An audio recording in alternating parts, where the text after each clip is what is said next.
Truth. Justice. And the Big Sills way. We always start the program off. Big Sills. Oh, my God. Buckle up today. Do me a favor. Hey, Flexin, Prince, I appreciate you guys so much. You've been absolutely killing the likes. I can't thank you enough. There's so many other options out there. You come here. And what you're doing is you're leaving the Fanatic and WIP and other places. And maybe even in your own markets. DC, we have people. Down in Florida, where I'm big. Or I should say, we're big. You guys are expanding the show. I promise you. Like I told you before, go watch some of those other things. They are unwatchable and unlistenable. You know what? It's not that I'm better. We're better. And you know what? Can I tell you why, Flexin, we are better? Because I let you guys have an opinion that's against mine. People in my business don't like that. Dissenting views in today's politics and in today's debate shows are non-existent. If you don't go with the mainstream, you get canceled. Isaiah Rodgers, pick 6 on Hurts. He's so good. Hurts getting outplayed by Kenny Flickett. Flickett, say it with me. Flickett season. Flickett season. ESP is taking it in the rear end on Twitter. Everything he tweets on the OTAs, we respond with gangster shit. He has to be hating it, says Mark. That guy will never face an own. Get this. Hey, Mark. Did I say 3 monkeys 13 years ago, not meaning it? Yes, I did. Did I say something about Aaron Andrews? FIP and Fanatic. We loyal to Sills. Thank you, Flex, and I'm loyal to you. Hey, I got Isaiah. Yep. Kenny Flickett. Dude, I own all my bullshit. Yes, I said that. Tragic mistake. Sports writers and most on-air hosts don't own their mistakes. They run from them. Hide under their desk. Not here. Hey, we're not perfect. You know, when you're on the air 35 years, you say some shit. Would you think that I'd be prone to say something stupid? I say something stupid every day. Shit, I say something stupid every hour. Okay? Look at Ultra Cowboy here. If a Cowboy fan can hit the button, everyone can. Damn. Dude. You have totally become one of my favorites in here very quickly, Ultra Cowboy. Even though your team is going to pass the baton to Shedeur Sanders, you understand, Ultra Cowboy, the starting quarterback for the Dallas Cowboys in 2025 is going to be Shedeur Sanders and not Dak Prescott. You understand that, right? That's what's happening here. They want Shedeur Sanders. Zayner's going to join us at 3:30, our resident NFL insider, Pro Football Hall of Fame voter from Yahoo Sports. Our dear friend, Jason Cole, hasn't been on with us in a couple weeks, will join us at 5:30 Eastern Time. I agree. Thank you. And I'm not a Dak fanboy. Hey, man, you know what? Tony Romo and Dak, for the last 20-plus years, what you got is Dak and Romo. They're not Hey, Ultra Cowboy, can I tell you the quarterback play that you have had in Dallas the last 20-plus years? It's been Drew Bledsoe. Not horrible. Actually above average. Not terrible. You have a quarterback, and you've had quarterback play that's been in the same room as Drew Bledsoe. That's not horrible. You could even make the comment Kirk Cousins. Right? I mean, Kirk Cousins, Drew Bledsoe, same kind of numbers. There's winning, big numbers. You got really good seasons, not so much in the postseason. Right? Brandon Whedon. If I remember one thing right, Steve, I do remember old Jera going like this. Man, that Brandon Whedon's got a hell of an arm. Hey, what a great arm Brandon Whedon has. And you're like, easy, pump the brakes, big fella. Pump the brakes. Seals Cowboys front office have not replaced Troy Aikman. Shit, Kyle. The Cowboys front office hasn't replaced Jimmy Johnson. I mean, Emmitt Smith, they've had running backs. Des Bryant, CeeDee Lamb, Michael Irvin. Maybe not to the extent of those great players back in the 90s. But, I mean, they've had triplets of their own. What haven't they had? A GM that knows what he's doing with personnel. And a great coach-quarterback relationship. I don't really think they have a bad one now. Xander is going to take your ass to school, Sills. Hey, Sean, I want him to. Because if he sucks, he's not coming on. What do you think? I put people on just to fill time? That's not working for me. How many times have you guys seen me go 4 hours with no guest? Many times. Why? I'm just not putting a dude on to put a dude on. I'd rather hear my boring ass than some guy that nobody's ever heard of. Johnny Nobody from www. Nobody knows who you are. I don't do that shit. I don't kill time on my show. That's one thing you guys know about this show. There's no dead time. We don't do things to kill time. Or as somebody who used to work at this network used to say, hey, Xander, I really don't have anything to say today. That was 2 minutes before the freaking show started. I mean, I'm like, what? There's always something to say. Right? I want to see Cataldi versus Xander. Ooh. You're going to bring the ultimate GOAT out? The problem with Bledsoe was he couldn't hand the ball off to a running back if he wanted to. He was mostly in shotgun, Sean. It's pretty true. He didn't have very good feet, and that was the one thing that killed the guy was the fact that he couldn't get back in his drop back, and he wasn't very good at it. It is impressive that Sills can go for 4 hours talking out of his ass. That's a compliment, and I take that. Thank you very much, RTF. Actually, we've done 6 hours or 8 hours or something. Xander had me do like a marathon. I think I did 6 or 8 hours. I don't know. I don't even remember because you know what? The show flies so fast. Okay? Sills, if you mean that, prove it by not putting on the Philly godmother, the closest cowgirl lover. No, Philly 4 for 4. That guy is not a cowboy lover. He's a lover of money. Okay?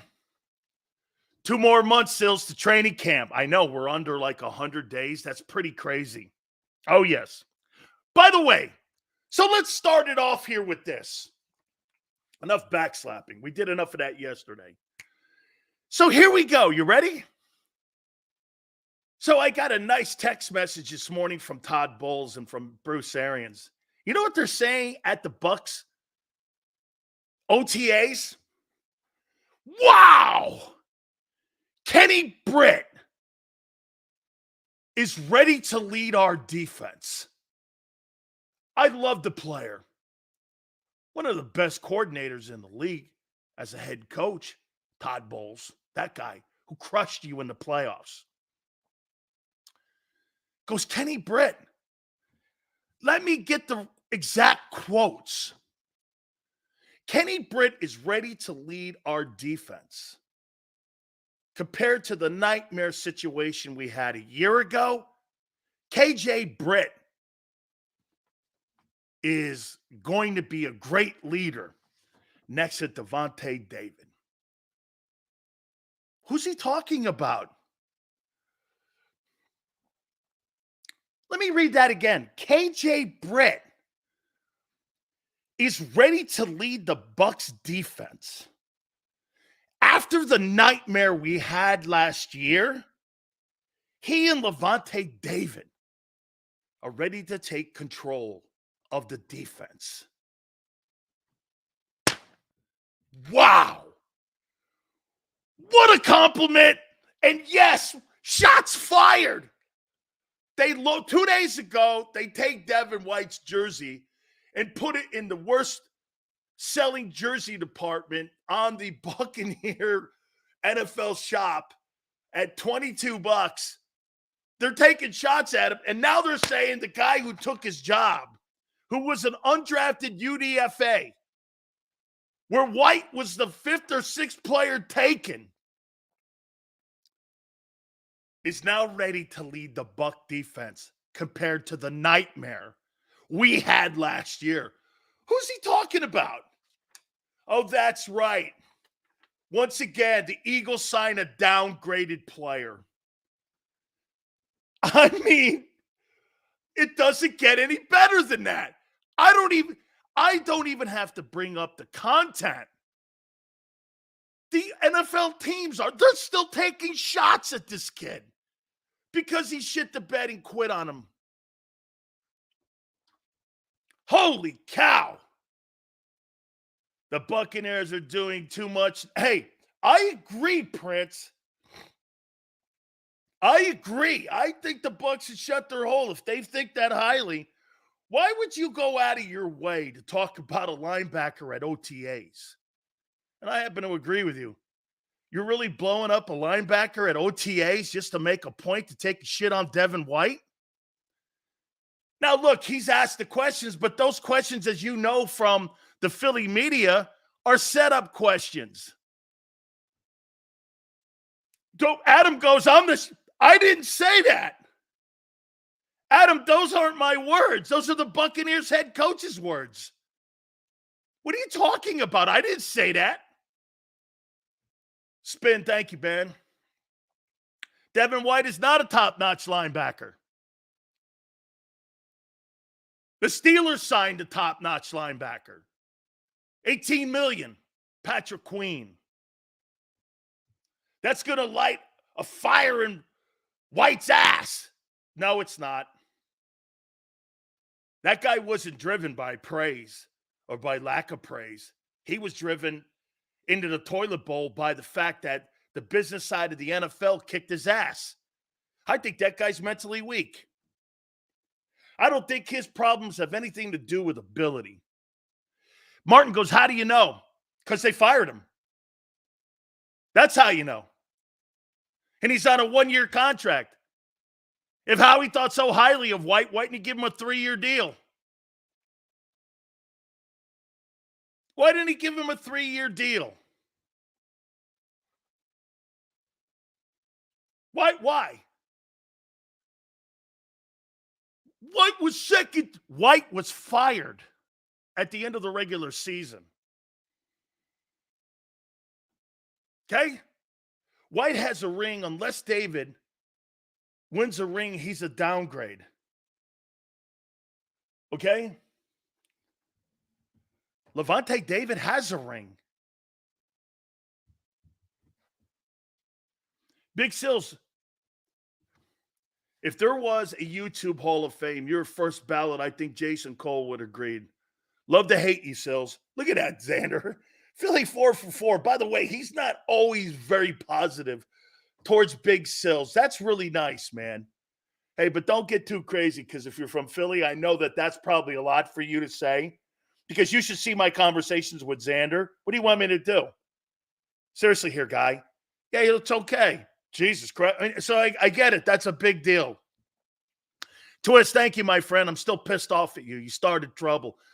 But very nicely done yesterday with Mark Holmes. We love it.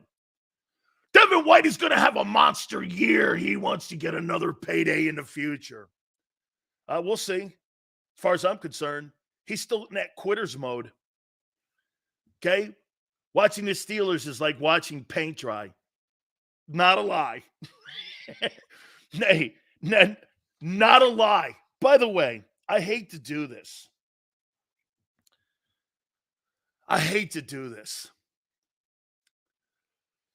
Okay? That's cool, Mark. I hate to do this to you guys. You know who the dumbest player on your football team is? Thank you, Philly Bull. I love the fact that you hold everyone accountable in the Eagle organization. Guys, please hit the like button. Thank you guys so much. Guys, who do you think is the stupidest person on your roster right now? Stupidest person on your roster. No, not Dean. Somebody that's actually going to play this year, not him. It's not Dean. Who's the dumbest person on your roster? Thank you very much, Suplex. No, on your roster. Tell me, you guys are not going to like it. Gainwell. No, not even AJ. Actually, he's one of the smarter ones. Not Jordan. You guys, get this. I didn't realize this was going to be completely in left field. He's been playing football his whole life and can't find cleats. No, on the roster, the dumbest person on the roster that's going to play ball this year for the Philadelphia Eagles is who? It's not Jalen. That's right, Spin. Smitty. Damn. Jalen Waddle just got $33 million a year. $31 million a year. $31 million. And they got the same numbers, and he's a number 2 in Miami. Look, it's one thing to say he did that for Philly, and I believe he did. He couldn't have done it for himself. I think we should outlet move Blankenship to nickel LB. Hey, in flight, I like the idea, but Prince, damn, dude, you put $13 million in the trash can and lit it on fire. It's one thing to take a $5 million pay cut. And get this, everyone's like this. Howie does it again. So Howie took advantage of Devonta Smith? And you think that's cool? Okay. Well, don't bitch when players hold out then. That's the dumbest move on the planet. His contract, dude, Tyreek Hill's contract is already almost outdated. And that's 31. And he's outdated. His contract is outdated. Get this, Flexing goes, Waddle ain't winning shit. You're not paid on winning. Dude, at that position, you're not paid on winning. Or Devontae Adams wouldn't be paid. Or DK Metcalf wouldn't be paid. Twiz goes, what the F are you talking about? He's going to make $18.4 million over his 5-year contract as an average. That's it. 18.4. That's the average that it comes out to. These other guys are going to make $32 million. He signed a 3-year contract, got more guaranteed money. And I mean, Waddle's already making double Smitty's numbers. Smitty's trying to win. Great. Most receivers don't care about winning. They care about numbers because that's how they get paid. You're not listening. You're making it seem like, get this, there's 2 wide receivers in today's NFL that do care about winning, Flexen. You know who they are? I think it's Cooper Kupp and Smitty. The rest of these guys don't want to win. Because if that was the case, Tyreek Hill would have stayed in Kansas City and took less money. Stats, get you paid, Harold.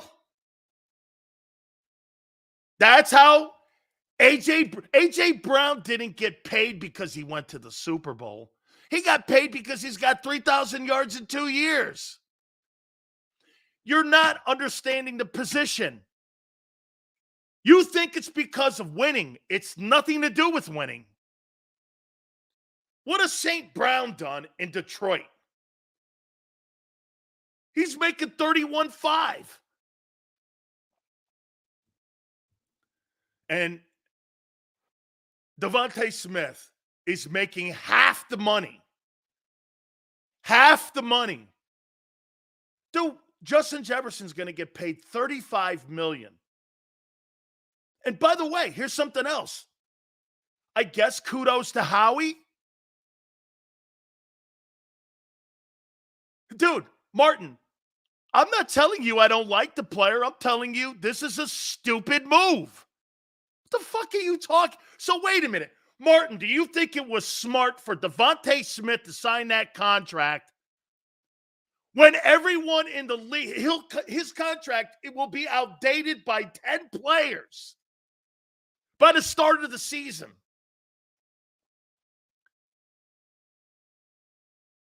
I mean, it's outdated already by a ton.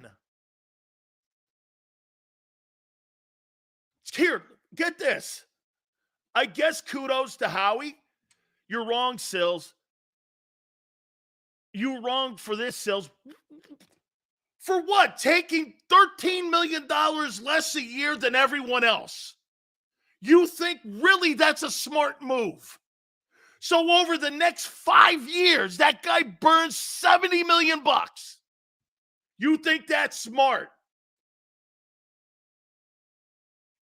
Oh, what if you don't win?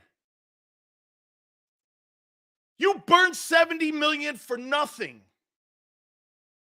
Is that a game? Would you risk $70 million with the hope of winning a Super Bowl in the next 6 years? Would you gamble that? Xander, everyone, would you gamble $70 million over the next 5 years?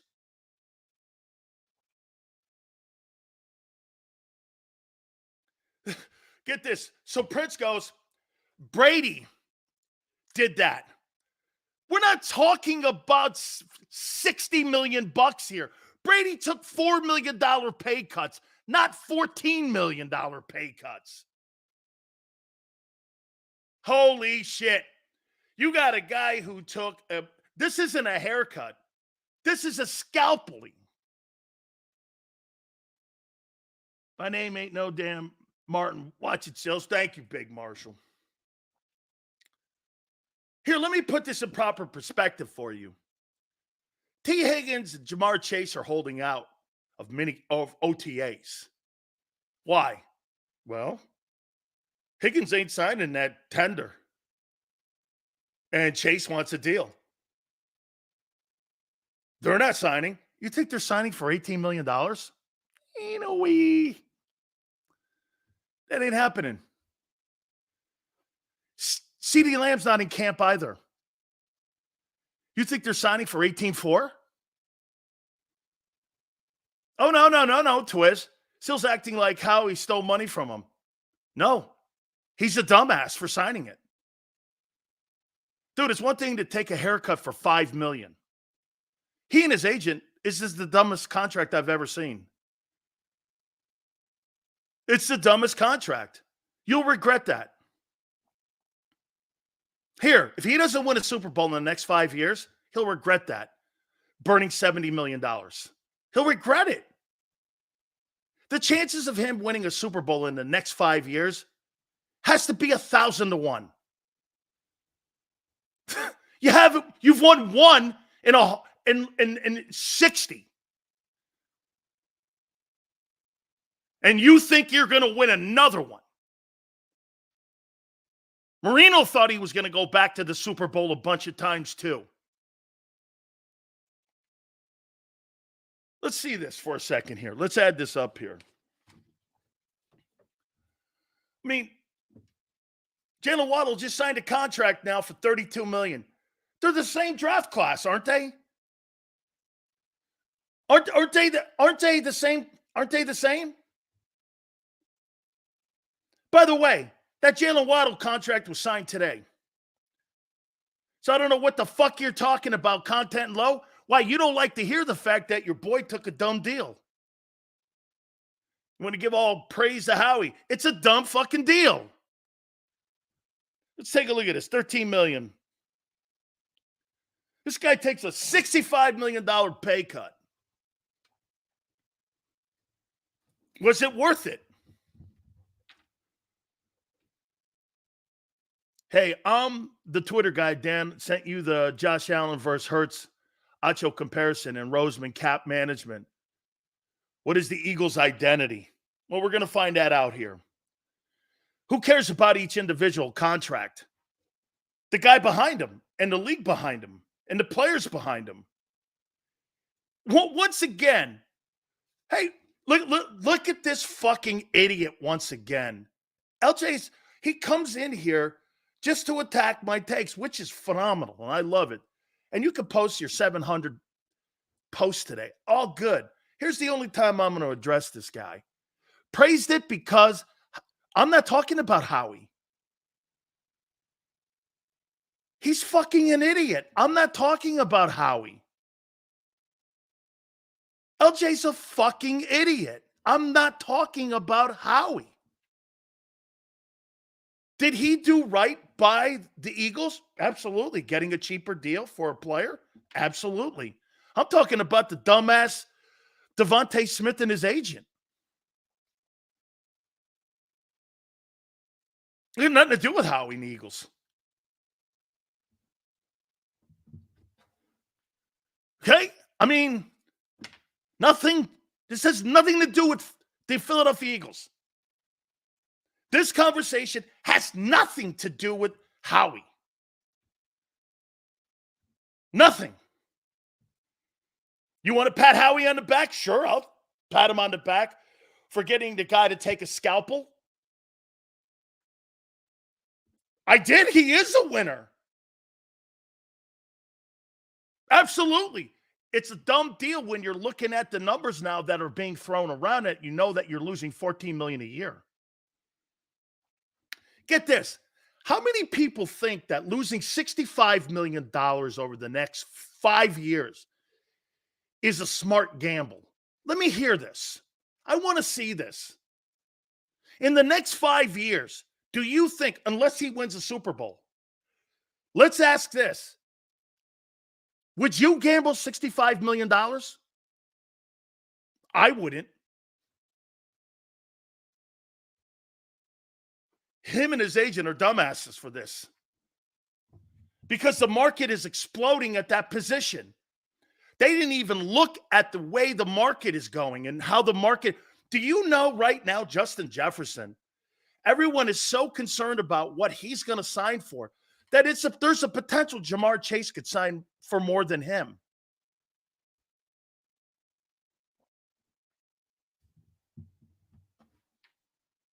No, it's a 3-year extension with the option. And he's got to play this last year here.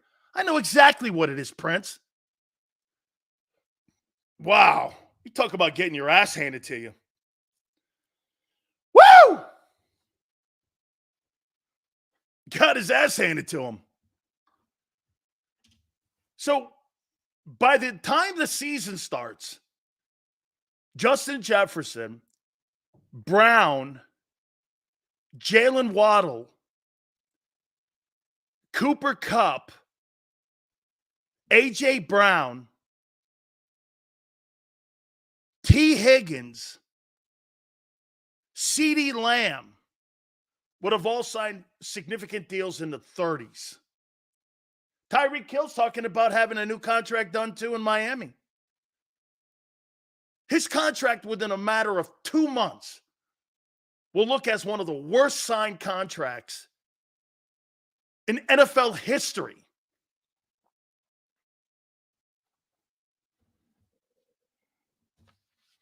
Hey, like I said, it's got nothing to do with Howie. Kudos to the Eagles on taking advantage of a guy. Way to go. I mean, I don't mind taking haircuts, but $13-14 million per year? Woo! He's still getting paid millions. That's not the point. At that position in this league, your value is on your contract, not what you think he is.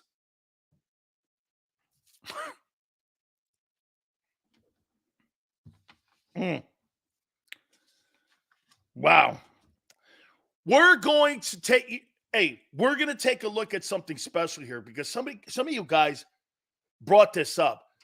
V3 goes, he's not Jefferson. Well, Jefferson's probably going to make $35 million. And then Jamar Chase is probably going to make $35 million. And for the record, Jalen Hurts isn't Patrick Mahomes, and he makes more base than Patrick Mahomes does. Mahomes is the 9th highest paid quarterback in the league. Okay, before we get going, this is a wonderful, wonderful, wonderful list.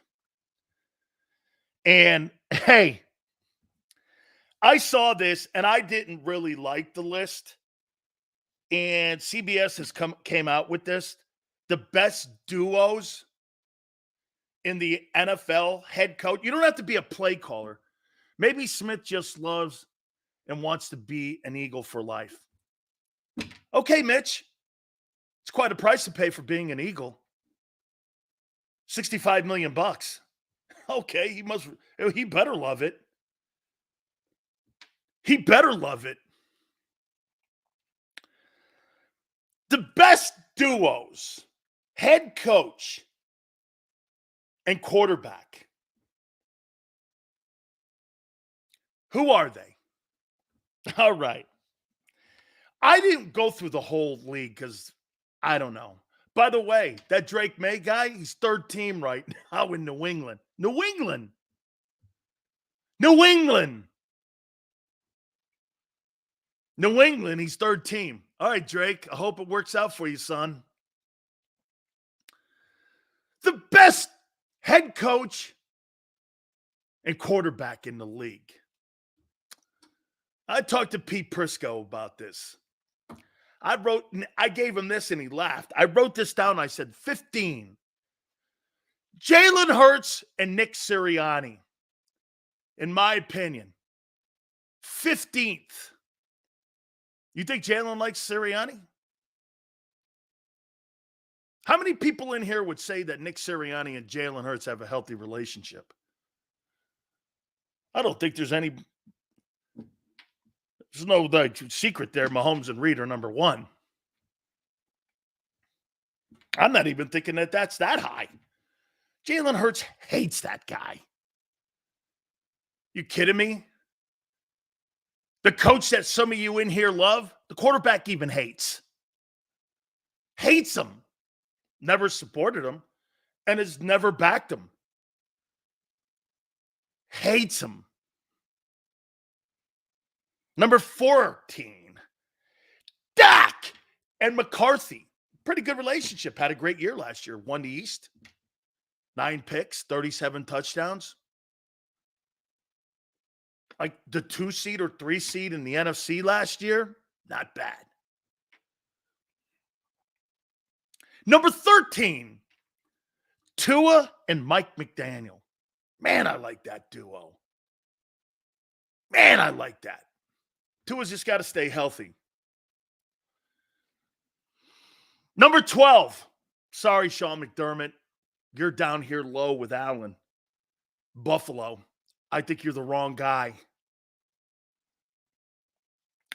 Number 11. Trevor Lawrence and Doug Peterson, baby. Jacksonville. 11. Number 10. Mike Tomlin makes everybody work, and I think he's going to make Russell Wilson work. I'll tell you this about Russell Wilson. Russell Wilson doesn't beat out Justin Fields, it's over for him. Number 9, I really love this relationship between Dan Campbell and Jared Goff. I love that. I really do. Hey, Senor, do me a favor. Tell me, what quarterback in the history of the Jags has worked out, including even your guy who signed a $70 million contract in Jacksonville and Nick Foles? Name me one. Name me one quarterback. This is a bigger lift than you think it is down there with Trevor Lawrence and the Jags. Name me one fucking quarterback that has made it. Mark Brunell early? Who else? Name me one quarterback who was decent. One. Since the team was founded in the 90s. Name me one. Okay? This is a bigger lift than you think. It's a bigger lift than you think.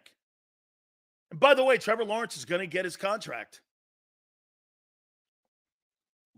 And Doug Peterson has worked miracles in Jacksonville. Got a brand new stadium. Number 8, Brock Purdy and Kyle Shanahan. San Francisco 49ers. Number 7, Joe Burrow, Zach Taylor. I don't know much about Zach Taylor, but he's done a nice job there. Look at the job that he did last year with all those quarterbacks. Zach Taylor did such a good job with Jake Browning. They gave Jake Browning a contract. Philly goes, Jacksonville missed the playoffs last year. Well, when you're in the AFC, you got good quarterback play. And they were still 9-8, I believe, if I'm not mistaken. I don't think Doug's had a losing season since he's been in Jacksonville. How many coaches have had consecutive years in Jacksonville with winning records?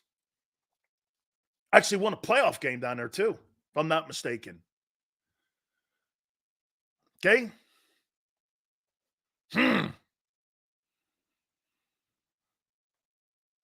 It's a miracle what Peterson's doing. No, I'll tell you what I'll do, Prince. I'll stop with the excuses when you stop for the excuses for Hurts. Number 6. Man, I really like Justin Herbert and Jim Harbaugh. I can't wait to see that.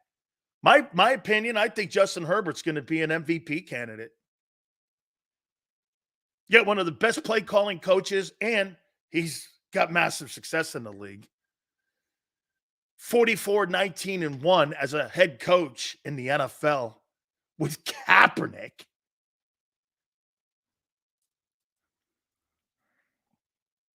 Number 5. Hey, do you know who has a higher win percentage? Do you know, get this, Jordan Love and Matt LaFleur. What did I write down on Matt LaFleur? What did I write that down? You guys keep talking to me about that stupid ass head coach, Nick Sirianni. It's quite laughable. Oh, here it is. Matt LaFleur is 56-27 with a 675 win percentage. But do you know the difference between your clown show and Green Bay? He's the play caller. He's the actual play caller. Matt LaFleur is running circles around that guy in Philly. He's 56. And he's got, hey, you guys think you've got some sort of like big time win percentage? This guy here, this guy's won almost 70% of his ball games. Woo! And he's a play caller. Your guy's a cheerleader.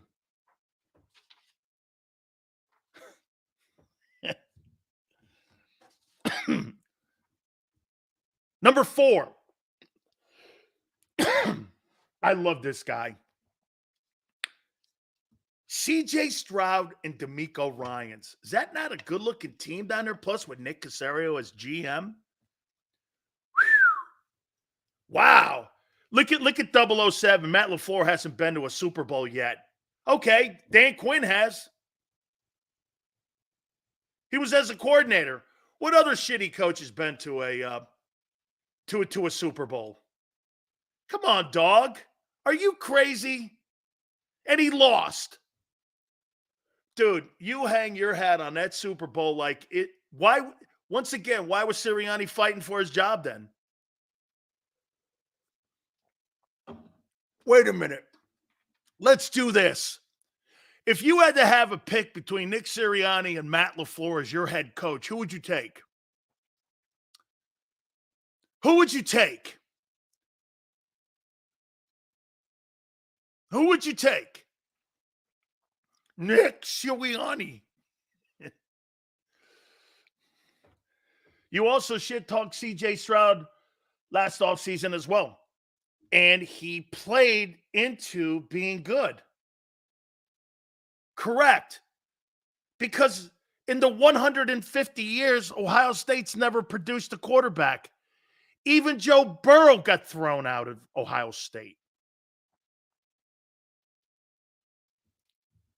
Who said they make right decisions at Ohio State? He surprised everyone. Absolutely, he has. He's been a shocker. I can't believe how good he looked. And you thought Nakobe Dean was going to be all pro. Prince, and you thought the coordinators would be very good last year. And you thought the Eagles were going to the Super Bowl last year. Come on, guy.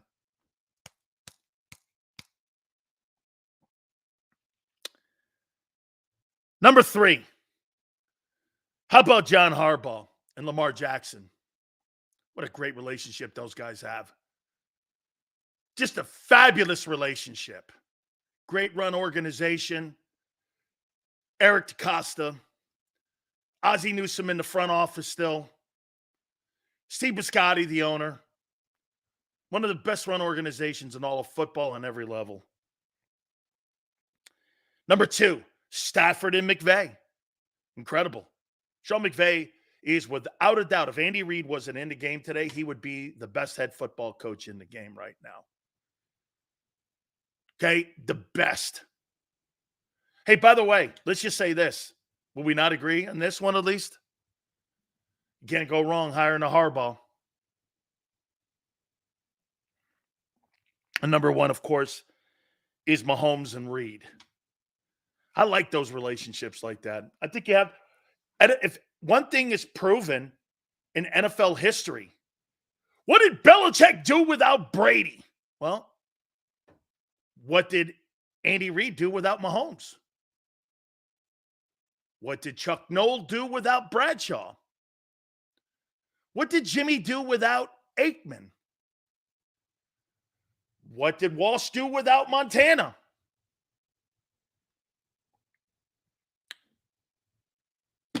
What did Dungy do without Manning?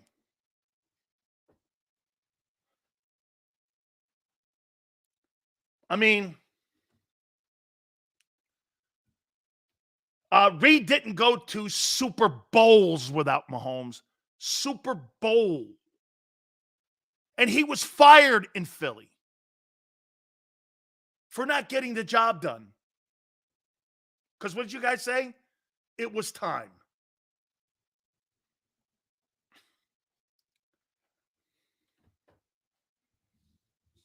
Yes. Yes.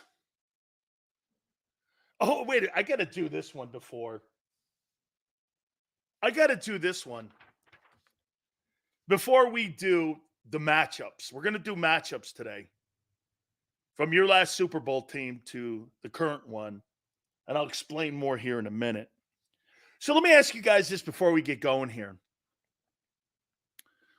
Where would you guys rank your cornerback position and your cornerback duos? Quinyon Mitchell and Darius Slay. Got to have great corner play, and I think you got to have great edge rushers. Senor's number 1. Top 5.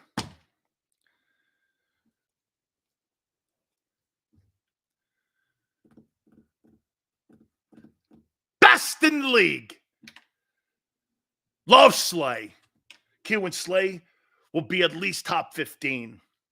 I think I'm talking a Rodgers starts over Mitchell at corner. Okay. Bruce goes 32. No, they're not. I don't think they're 32. Should be top 15. Perez, top 5. All right. Here's Pro Football Focus's duos at cornerback because you guys, and we had Philly 500 and Mark Holmes on yesterday with us. So let's look how some people look around the league and also executives around the league on who are the top 10 defensive backs, and then I'll put mine against them. Eagles says 2. Okay. Look at Prince. That's a Waffler Lawyers Howie Roseman answer. Out of Prince. Here we go. Number 1. Oh, and also 2. Bleacher Report and Pro Football Focus. And here are the top 10. Trayvon Diggs and Deron Bland, number 1, Dallas Cowboys.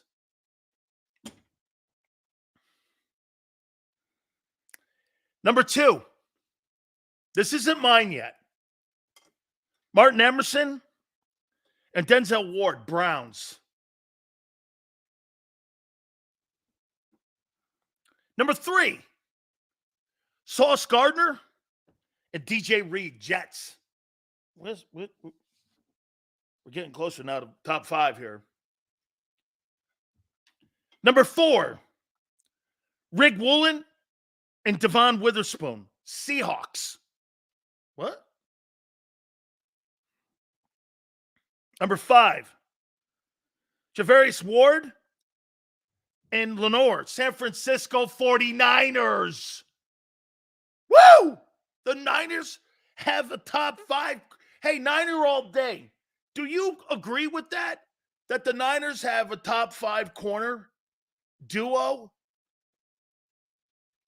Do you think? Right? Niner all day.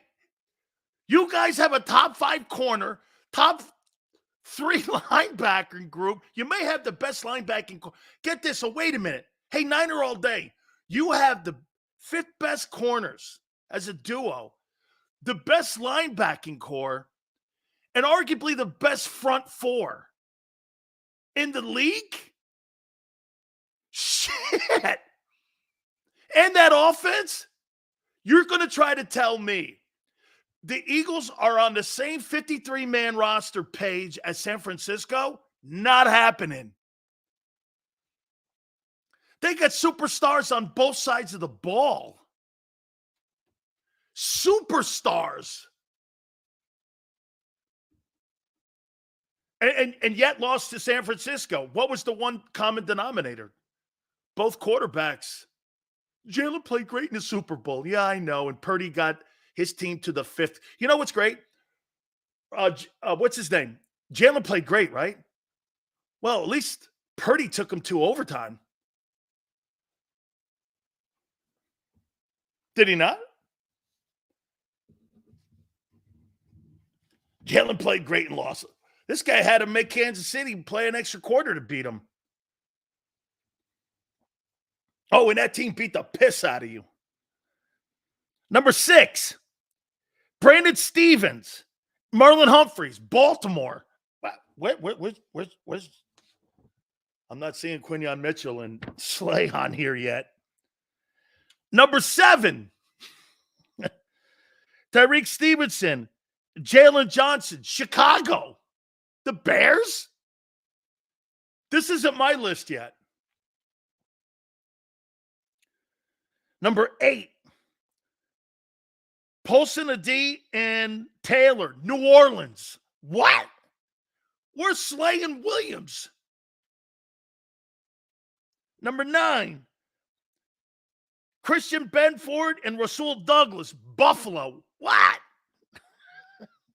Hey, wait. Did Rasul Douglas at one time play in Philly?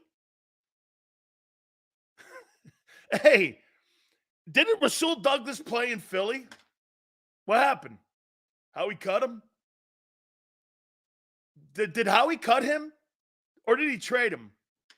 I'm asking. I really don't know. Did Howie cut Rasul Douglas? Hey, wait. Rasul Douglas can't play zone. Well, your guys can't play man. Wait a second here. Did you guys cut Rasul Douglas? Yes or no? He just signed a contract extension, too, when he was in Green Bay.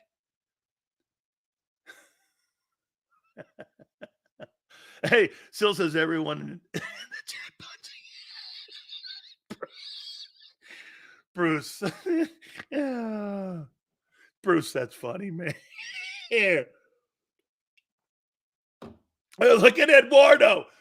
Eduardo, way to go. You must have played some ball in your day. Sills, Douglas cut himself. Eduardo, you must have played some ball, dog. That's a great answer, man. That's a player's answer. Hey, that's a player's answer, dude. So I think Rasul Douglas was injury prone. Okay, I don't really know what the history was with him in Philly. I don't know. I don't. Hey, Bruce, don't do that, okay? Just keep quiet over there if you're going to say shit like that. They have nothing to say, right? Because when you bring facts up, everyone goes nuts. Hell yeah, Sills, I played Pee-wee ball. Yeah, I was one of the guys that was out, with Vince Papali, and we were out at the rec yard playing in the rain like that. And, then we'd go up to the 700 section at the old vet, and now we hang out. And we throw popcorn at Nick now when he's rolling through the tunnel at the link. I got you, brother. We're good, man. Please hit the like button, guys. Douglas and Sidney Brown were bust. I don't think Sidney Brown's a bust yet, man.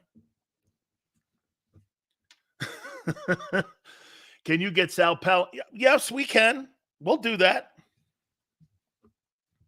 And number 10, Cam Taylor and Britt Mike Hilton, the Bengals. I don't see the Eagle corners on here. By the way, they got him ranked 19th.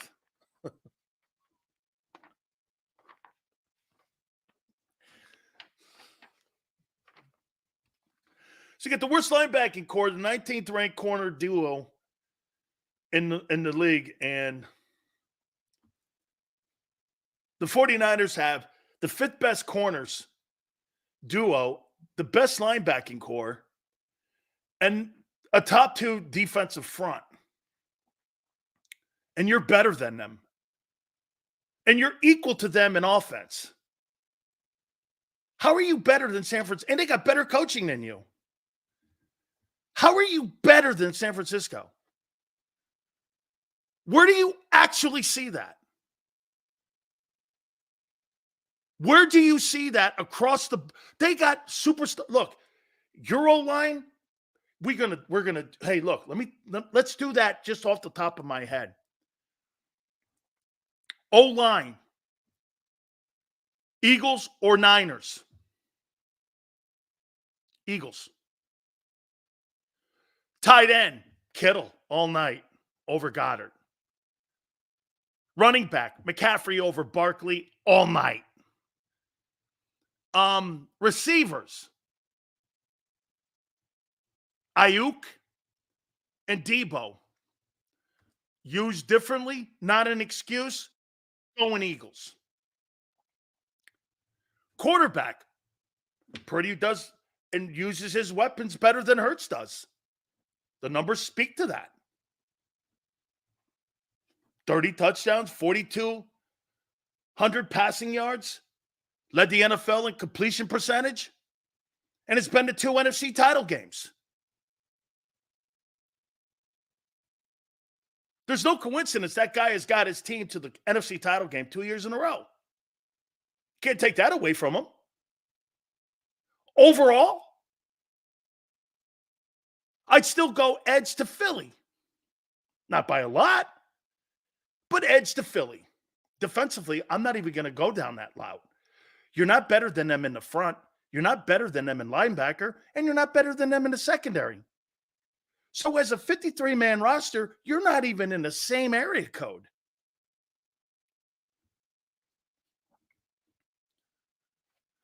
then coaching.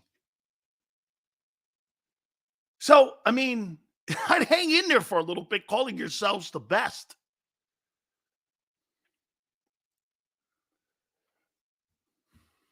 I know, Niner, total touchdowns. When that shit don't matter.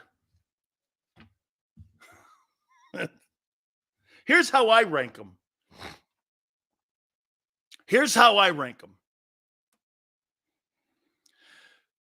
I got Dallas number 1, Trayvon Diggs, or Trayvon Diggs and Deron Bland. I got the Jets corners number 2. I got Gardner and DJ Reed number 2. Then I got the Browns, Emerson and Ward, 3. I've got Seattle's corners, Woolen and Witherspoon, 4. I got San Francisco also 5 with Ward and Lenore. I got Buffalo's corners 6 with Benford and Douglas. I put Britton Hilton 7 from Cincinnati. I got Baltimore's corners, Stevens and Humphrey at 8. I got Chicago at 9. I really like these guys, though, too. Stevenson and Johnson. I wanted the Eagles to go after. But at 10, I've got Patrick Surtain and Wallace. I think those two guys are pretty good corners in Denver. And these other guys don't have Patrick Surtain and Levi Wallace in their top 10. I do. So Hurts steals TDs from the running backs. That's why Swift rolled out. Man, not so much so. Not he's still got $8 million in Chicago, my friend. Suplex, he's still got $8 million. And remember something. They offered a contract to DeAndre Swift before they offered a contract to Barkley. Their number one priority was not Saquon Barkley. Their number one priority was DeAndre Swift. But what did they do? They went in and they lowballed him. And people played him market value. And he got his $8 million in Chicago. They wanted to get a guy in a cheaper deal. And then they had to save face, so they signed Barkley for $8 million.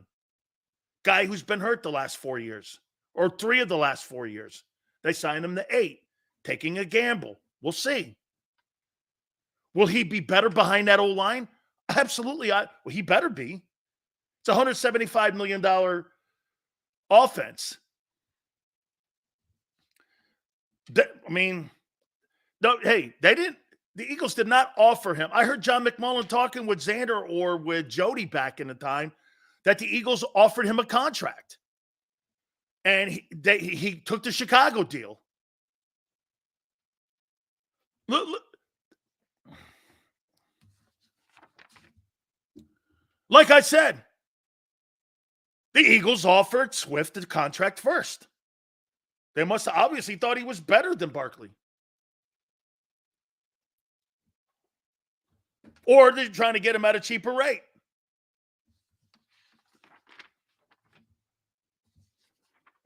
That's what happened.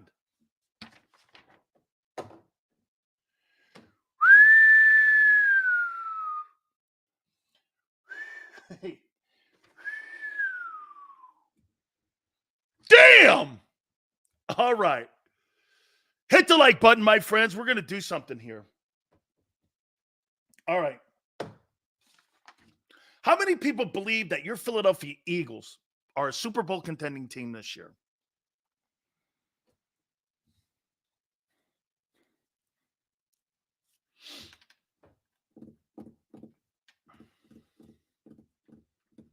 How many people believe I do, easily. I do. Barkley was always injured because of MetLife. We suck, Sills. No, I'm asking a question. Do you believe you're a Super Bowl contender? Joseph, I do. C24, I do. Only playoff team until the defense catches up. NFC Championship game at best, says Philly 007. I do. Okay. So let's do something here. Let's compare the rosters. The 2024 roster versus the 2022 roster that took your team to the Super Bowl, shall we? That's a Super Bowl team. Right? Can't compare them to last year's. Last year's team imploded. You don't want to do that. So we'll do 2022 and 2000. Okay? Right? I'm talking about rosters. Let's take a look at it. A lot of them are the same.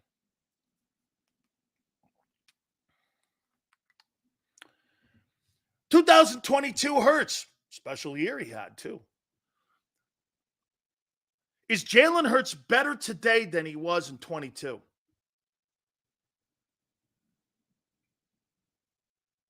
Is he? Or do you want to go incomplete on that? Hey, I'm here. We're going to grade this together. Sandra and I will touch on this a little bit at the bottom, too. So do you think Jalen Hurts right now is better today as a quarterback? I mean, he's been in the league 4 years. I mean, is he better today than he was in 22?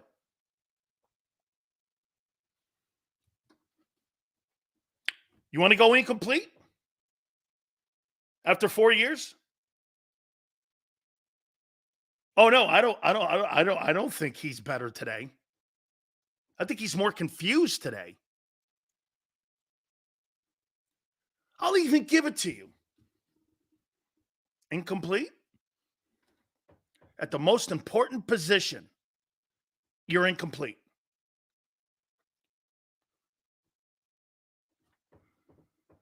Incomplete.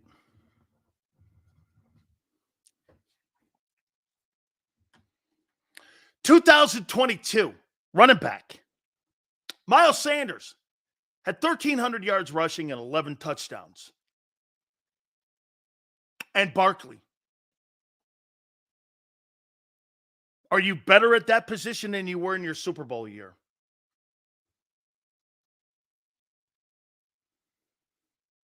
Are you better now? You're better. Do you have a better running back now than you did with Miles Sanders? Better?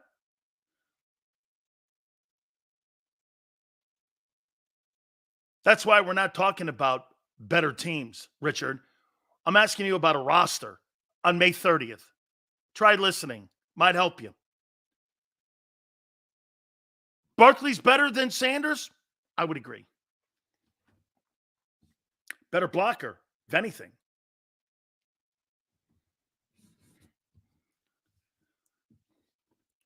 Wide receiver, A.J. Brown, 22, A.J. Brown, 24. Are you better today? Is the version of A.J. Brown today better than the 22 A.J. Brown?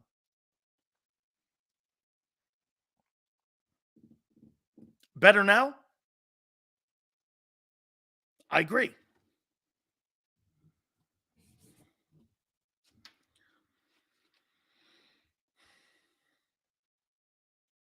Devonta Smith.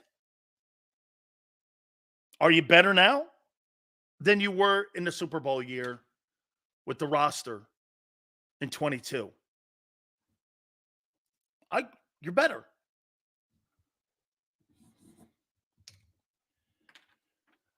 Here's a funny one. Wide receiver 3. Are you better now than you were with Quez in 22?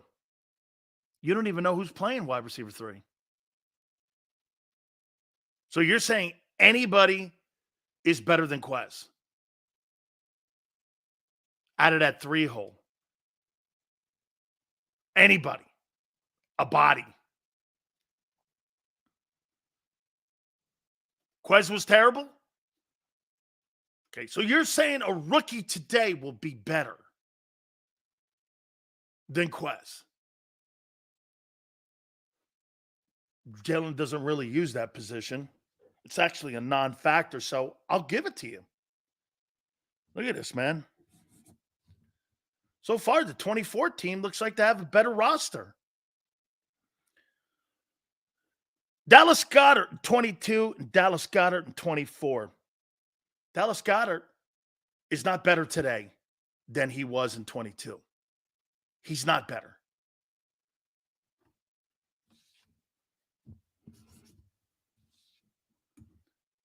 He's not better. Left tackle. Mailata, 22. Mailata, 24. I think Jordan Mailata's better today.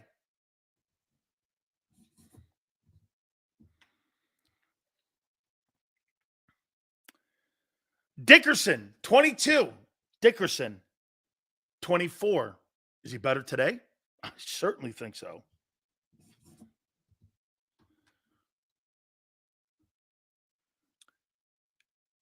Kelsey at center. Cam Jurgens at center. Not even a conversation. You're better in 22. Right guard, Steen and Isaac Seumalo.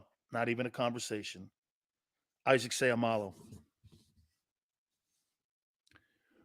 Who's the better? This is going to be an interesting conversation here. Is Lane better in 22 or is Lane better right now at 24?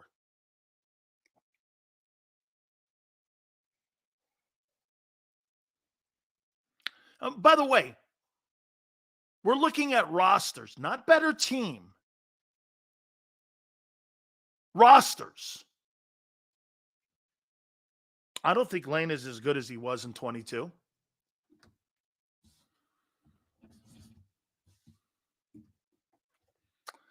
Incomplete on quarterback. You're better with Barkley. I think there's a better version of AJ now. I think Devonta's better. Whoever you want to put in there at the number 3 position, I agree with you guys wholeheartedly. He's better than anything Queasy Watkins could have ever given you. Dickerson is better today than he was in 22. Kelsey versus Jurgens, not a conversation. Right guard, Steen's nowhere near Isaac Seumalo. Guy played 71 snaps last year total. 62 of them in one game. And Lane's not better today than he was in 22. That's not really a rip. He's just getting older. It's not a rip. Guys get older.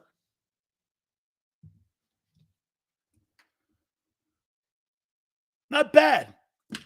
It looks like you have a better offense than you did. Now, some key positions, and especially the one concerning, the most concerning, is all of you. Because you looked, and I asked you, is Hurts better today than he was in 22? And you guys go incomplete at quarterback? Okay. Most important position on the field is incomplete. Look at I'm awake are you. I'm not trashing anybody. I'm not trashing Lane. How about this? Do you really believe Lane Johnson played as good in 23 as he did in 22? And that's going to get better as he's getting older. Do you truly believe that? I'm awake are you thinks that he's the same. He's not. He got beat a lot last year. All right, let's go to defense. It's going to be a little different because in 22, they ran a lot of bear front, 5 front. Okay? They ran a lot of bear front here. So it's going to be different here. So we'll go down the line here and we'll use a little bit of like how we can line them up here. Left defensive end, 22, Brandon Graham had 11 sacks. Milton Williams playing one of your ends in the 30 front. Upgrade? You think you're getting 11 sacks out of Milton Williams?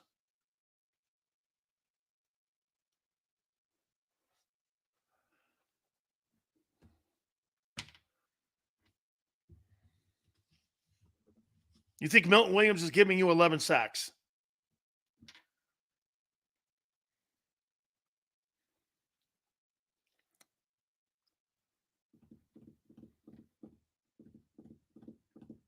$22 is better.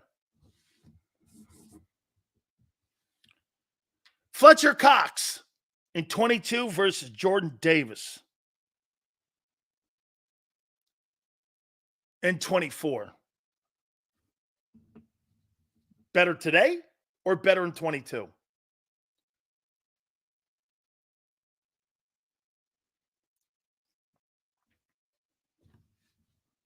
Worse? Fletcher.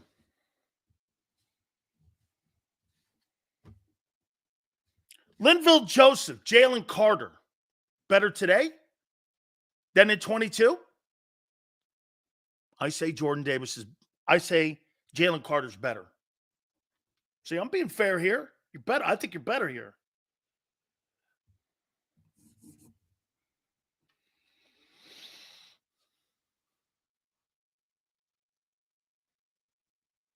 Javon Hargrave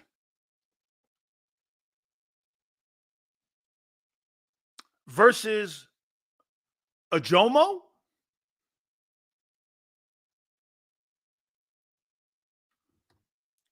Hargrave had 11 sacks.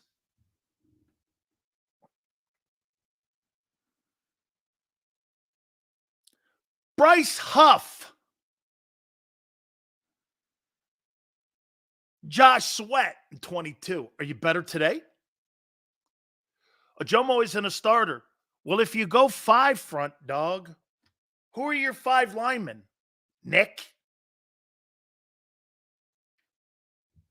I'm going by the personnel you got now.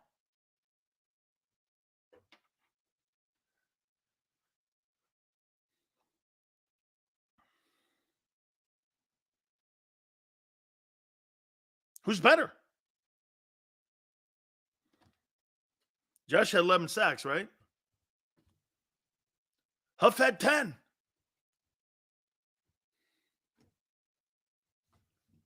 Who's better? I agree with that 100%. Okay? I agree with that 100%. I completely agree. Less snaps for Sweat. He's better.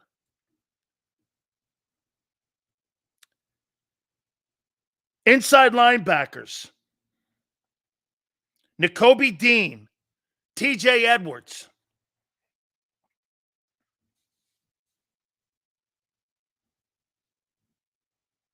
Edwards. Kaiser White. Devin White. Kaiser White. Last year, Kaiser White had 135 tackles. Year before, he had 117. You're not better today than you were with Devin White versus. You're not better now. The guy was benched. How are you better? It's a fucking lie. How about this one? Darius Slay, 2022. Darius Slay, 2024. Are you better now?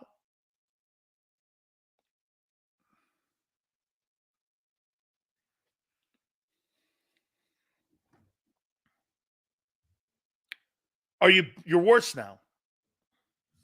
Great.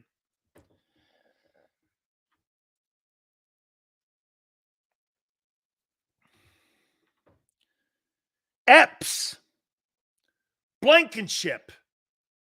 Are you better now?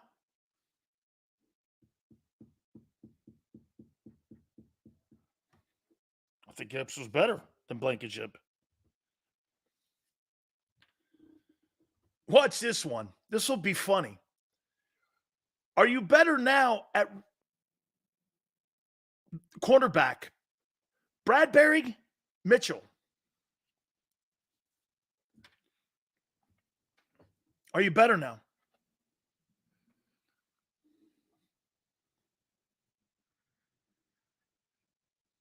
You're better now? How are you better? How do you know that? Or you're assuming that? You're assuming because Bradbury played so poorly that Mitchell has to be better, right? He has to be better. I like Mitchell over Bradbury. Sean, why? Why? What, Sean, I'm not ripping you, Sean. I'm not going to rip you either. Why do you like Mitchell over Bradbury? Can't freaking tackle. Well, how do you know Mitchell can? How do you know that?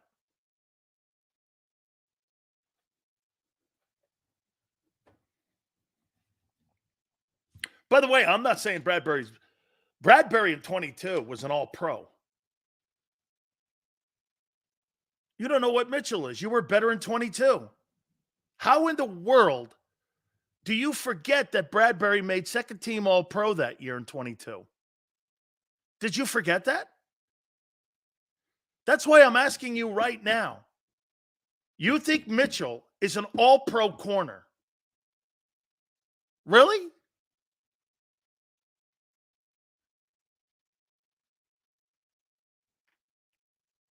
Bradbury was all-pro in 22. And you're sitting here telling me you think Mitchell will be better than the 22 CB2. That's an absolute fantasy. No. Sean, I'm not asking you about today. I'm asking you about the 22 roster versus the 24 roster. Were you better in 24 or better in 22 at that position?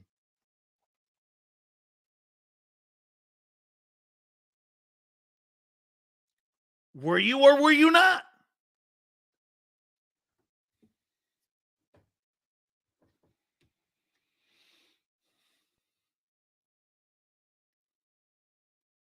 All pro.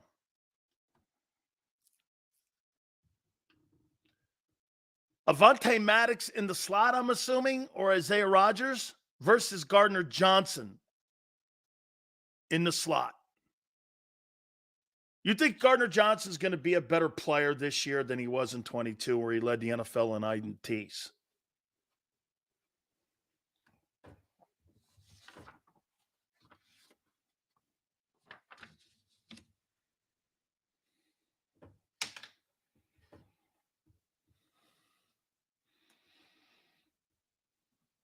A Niner.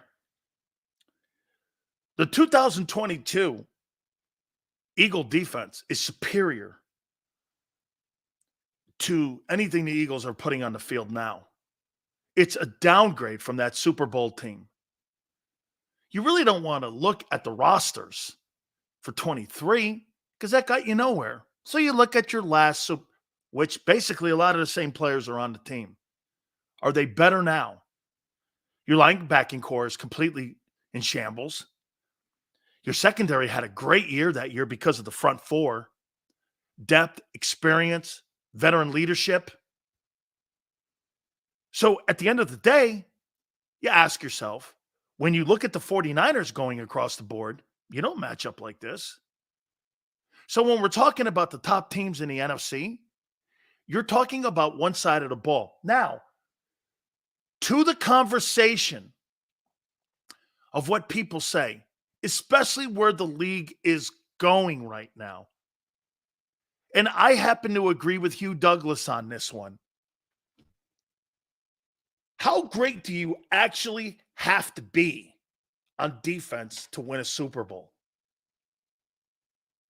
I thought the reason that Kansas City won the Super Bowl last year was because of their defense and their defensive coordinator.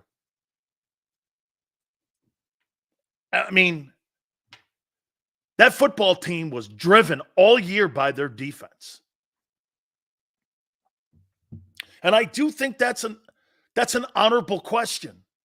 Sills, do you have to be exceptionally dominant? Okay? Does it have to be that?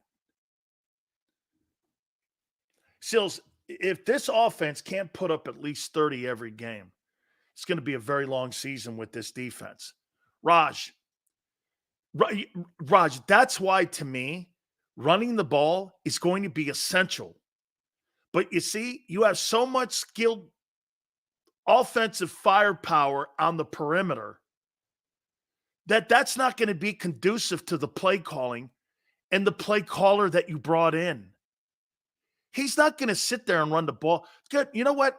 How about this, guys? If I said this to you, you might laugh me out of the building. If you ran the ball, hey, Prince, help me out here. If the Philadelphia Eagles ran the ball 35 times a game, out of the 17 games that you're going to play this year, how many games would you win?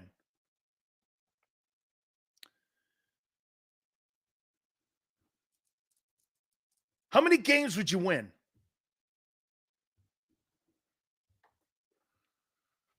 $13, $14?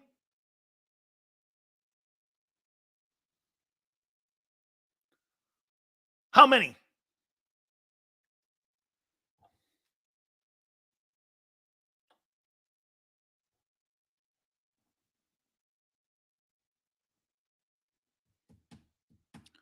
Prince, 13 easily. But that's not what they're going to do. They could have did that last year. If you got the most dominant 10 to 12, I think we're all in agreement. If they ran the ball the majority of the time, they'd win a ton of ball games. Just with the decoys alone at the wide receiver position. But that's not what they're going to do. You know why we know that?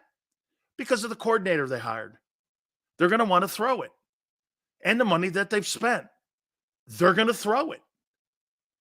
Which is going to be some 3 and outs. Which is going to put your defense in a bad position. Here's what's going to happen to Philly.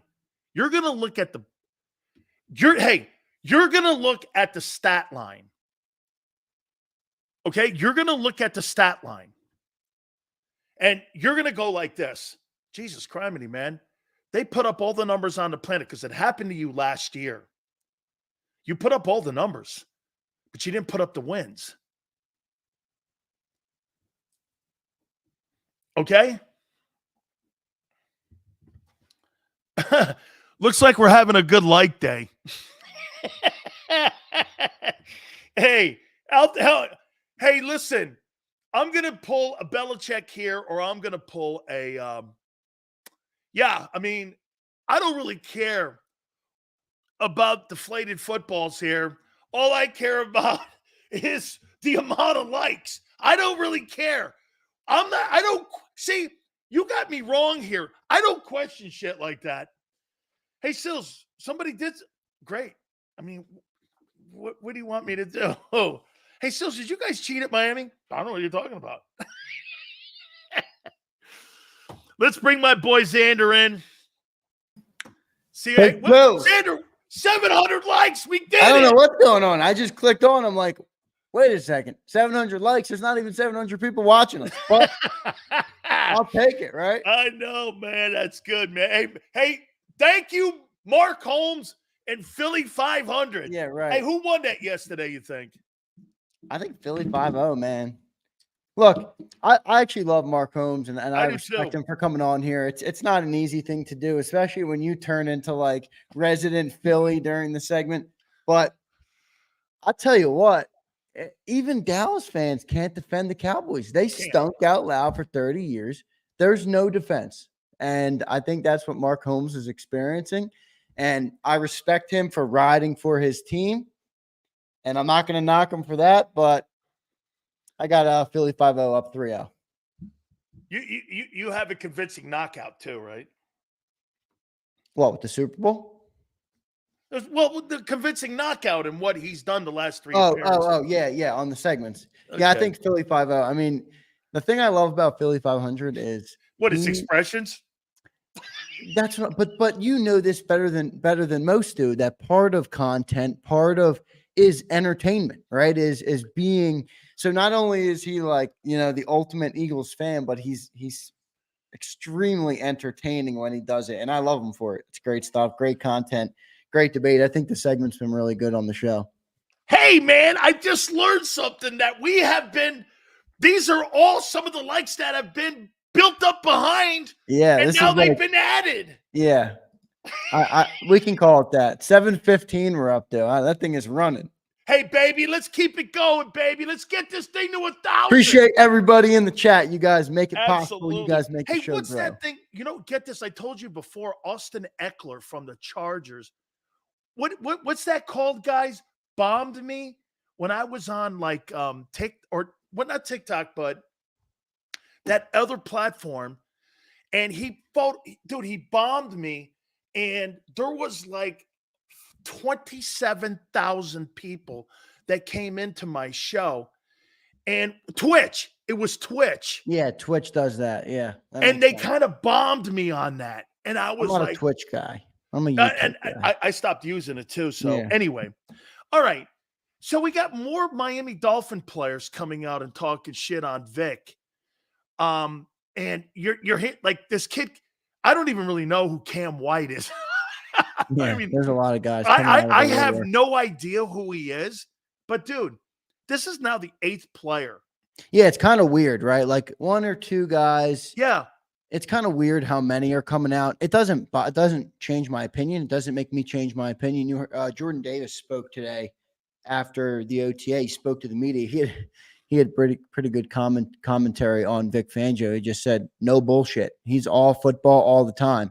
And, I guess in the modern world, that doesn't rub every player the right way. It doesn't bother me at all. And then we have your favorite guy, Paul Domlich. He comes on Birds 365 though, and he's really good. The point of the story though, he has been covering Vic Fangio since before Vic was an NFL guy. This is 40 years ago. And USFL? Yeah, exactly. Yep, USFL when he was started in the USFL, and he's like, look, people are always going to have their gripes when you get a room full of dudes. Oh, absolutely, together, right? There's always going to be. But I've never heard anything like this on Vic Fangio. And it's kind of weird. He goes to Miami. Correct. It seems to be a lax culture down there. Not knocking them or anything, but I think it shows in their play. I think it shows in their play, though, Xander, when the Dolphins get on the field and they have to play against physically dominant teams, they get killed. Right. I agree. And Miami does have a lot of talent on that defense, by the way. So let me ask you this. What do you think the relationship is between Jalen Hurts and Nick Sirianni? I brought this up here with some of the best duos, and I got them in the middle of the pack around 15 because I don't really know. And obviously the best is the one in Kansas City, and there's a lot of great relationships that you see that are in the NFL because I think that relationship is – Xander, if it matters in NFL history, doesn't it matter now too that you have to have doesn't it matter now that you should have a great relationship with your head coach?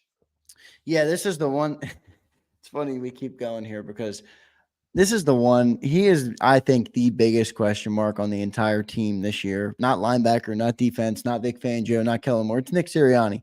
And I don't know, but I don't think Jalen Hurts likes that kind of attitude. Just when I see Jalen, when I hear him talk, even when I met him in person, he's another guy. He's not a bullshit kind of guy. He is a straightforward guy. He's about his business, and that's what he wants to do. And I don't think he likes the other stuff that comes with Nick. Now, John does to say Nick's very animated behind the scenes. He's loud at practice and stuff. I don't know what's going on with our likes. They're not. We got 1,000 likes. I don't know. Holy shit! This is freaking unbelievably great. Look, my hands are here, everybody. I'm not doing it. I don't know what the heck's going on. I promise. It's not me. I don't know.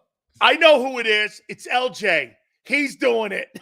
Yeah, it's we can put it on LJ or Mark. We got 1,000 likes. Yeah. Mark Holmes sent the Cowboy minions, and he said, "Go like Dan's show, make him grow." Hey, wait a minute. Watch this. I guarantee you, after the show, I'll have 10. Yeah, YouTube. What? No, they'll do that. They'll recorrect it. They'll be like, "Oh, there was a glitch in the system. All this BS," and they'll recorrect it. But anyway, back to the point on Jalen and Nick.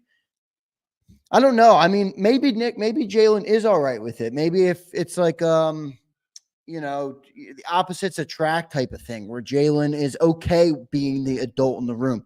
It's not who I would pick. I probably would have moved on from Nick and just reset the slate, but they didn't. And now we're here. So I'm hoping Nick can put whatever didn't work last year aside. Hopefully he knows what that is. And reignite what worked for them in 2022, because they were a good pair in 2022.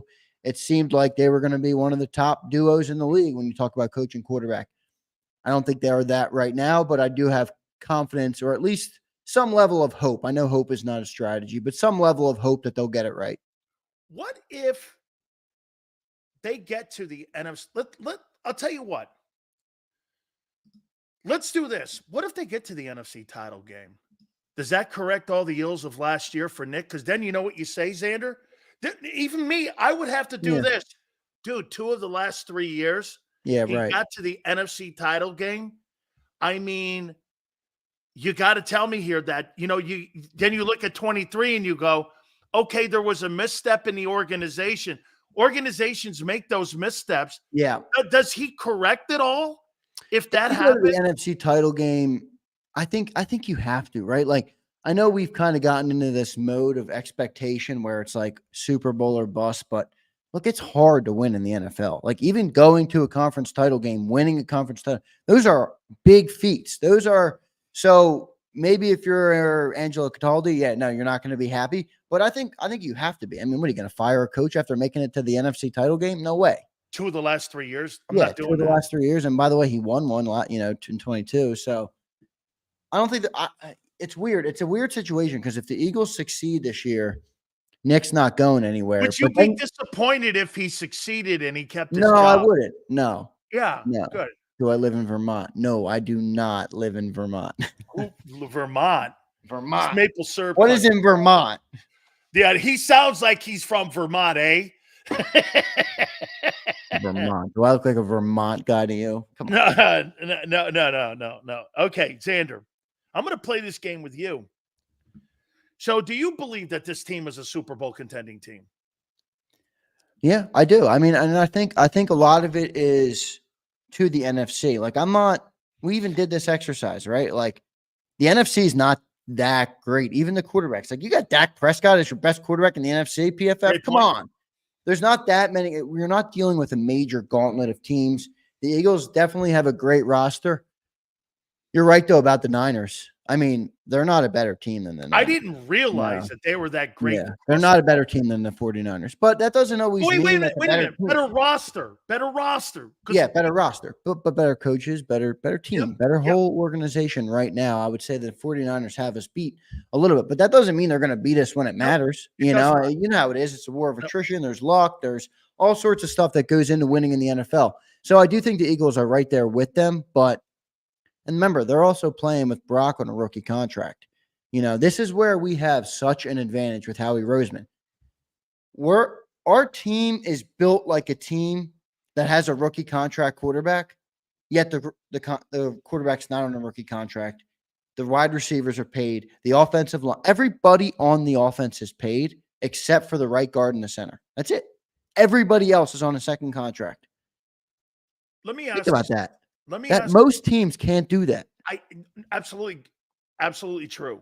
Here, let me throw this at you here. And by the way, to your point, one of the ways that the Seattle Seahawks and the New England Patriots were built, Xander, was because Brady was on a 6-round contract, and also Seattle had Russell Wilson on a 3rd-round contract. Right. So they were able to build the equity up on both sides of the football during that time until those contracts, and they had to pay him. And what was the number one thing that both those quarterbacks did? They didn't take the super max deal of whatever it was at those respective times. And that leads me to this. Listen, the way I dropped it on you, and again, like you always tell me, the way Big Sil says shit may indeed sometimes aggravate people, but you look back at that Devonta Smith deal, though. Eagles versus Ravens play Super Bowl bets now. All right. How about this? He's going to make, as an average, 18.4, and these guys are signing for $32 million. Waddle's going to get $32 million over the next couple of years. So if you look at that, let's just say next 3 years and not 5 years. You're talking about putting in the trash can almost $40 million. Yeah. And by the way, this has nothing to do with Howie or the Eagles. They did the right thing. Yeah, I'm going to take my Eagle cap off, and let's just say I am in Devonta Smith's corner. I don't understand it. Like, I wouldn't advise anybody I'm close with to be like, yeah, just take a haircut for that company. Like, hey, Xander, right? $5 million is one thing. 13. Yeah, I do think that's a bit embellished, because remember, he had the 4th year in his deal, he had the 5th year option, and he had the extension on top of that. Waddle only signed a 3-year. They didn't pick the option up. They gave him the extension. So they kind of combined it all together with Devonta. But to your point, the overall number does come down to be the same thing. Now, A.J. Brown played 2 years of his 4-year deal in Philly and got a new deal. So, like, if Devonta shows out, I bet you Howie goes and pays him again before he actually sees all that money, or he does. I happen to agree with that, but I'm going to go like this to you. Look at what T. Higgins and Jamar Chase and CeeDee Lamb are doing. They're not even at OTAs right now. Yeah. Because Jefferson's there. Who's that a knock on? What's that? That's not a knock on Devonta Smith. No. I'm telling you negotiations of what they're doing. That those guys aren't showing up until they get their money. And T. Higgins hasn't signed. I don't think he has to sign that offer sheet of that franchise tag. I thought he may have to do it next week. I think that June thing, because your 90-man roster has to be set. So I'm not sure about the particulars. But all the guys' contracts that are up, Xander, they're not at camp.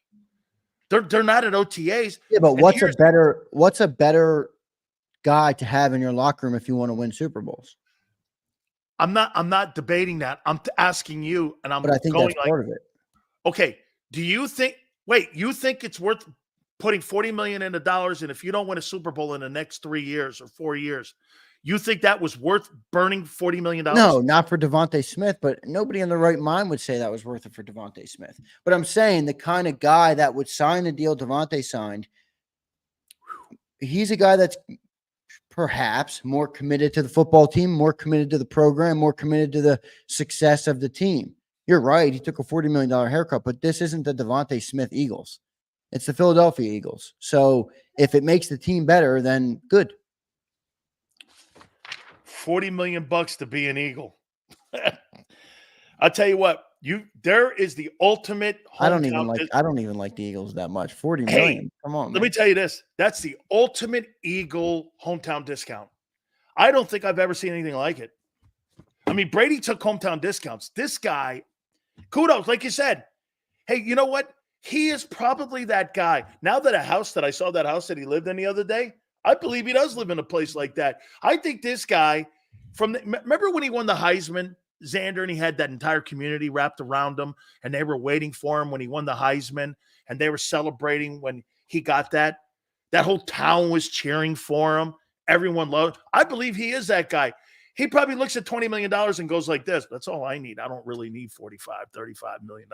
That's not who I am. That's your boy, A.J. Owens, showing up to like charity events on a Harley Davidson and being the guy, the diva guy in the locker room, dude. Hey, by the way, how many likes are we up to now? 1,062. Yeah, keep it going. Wait, now, real quick, though, on Devonta, because I do think based on what you said, you're mostly right, because his total guaranteed when he signed that deal was $51 million. So I think Waddles today was 76. Some of that other money's kind of funny money in the NFL. You know how that can work Did sometimes. you see what the Tyreek Hill thing is at the back? It's $45 million. That's phony money.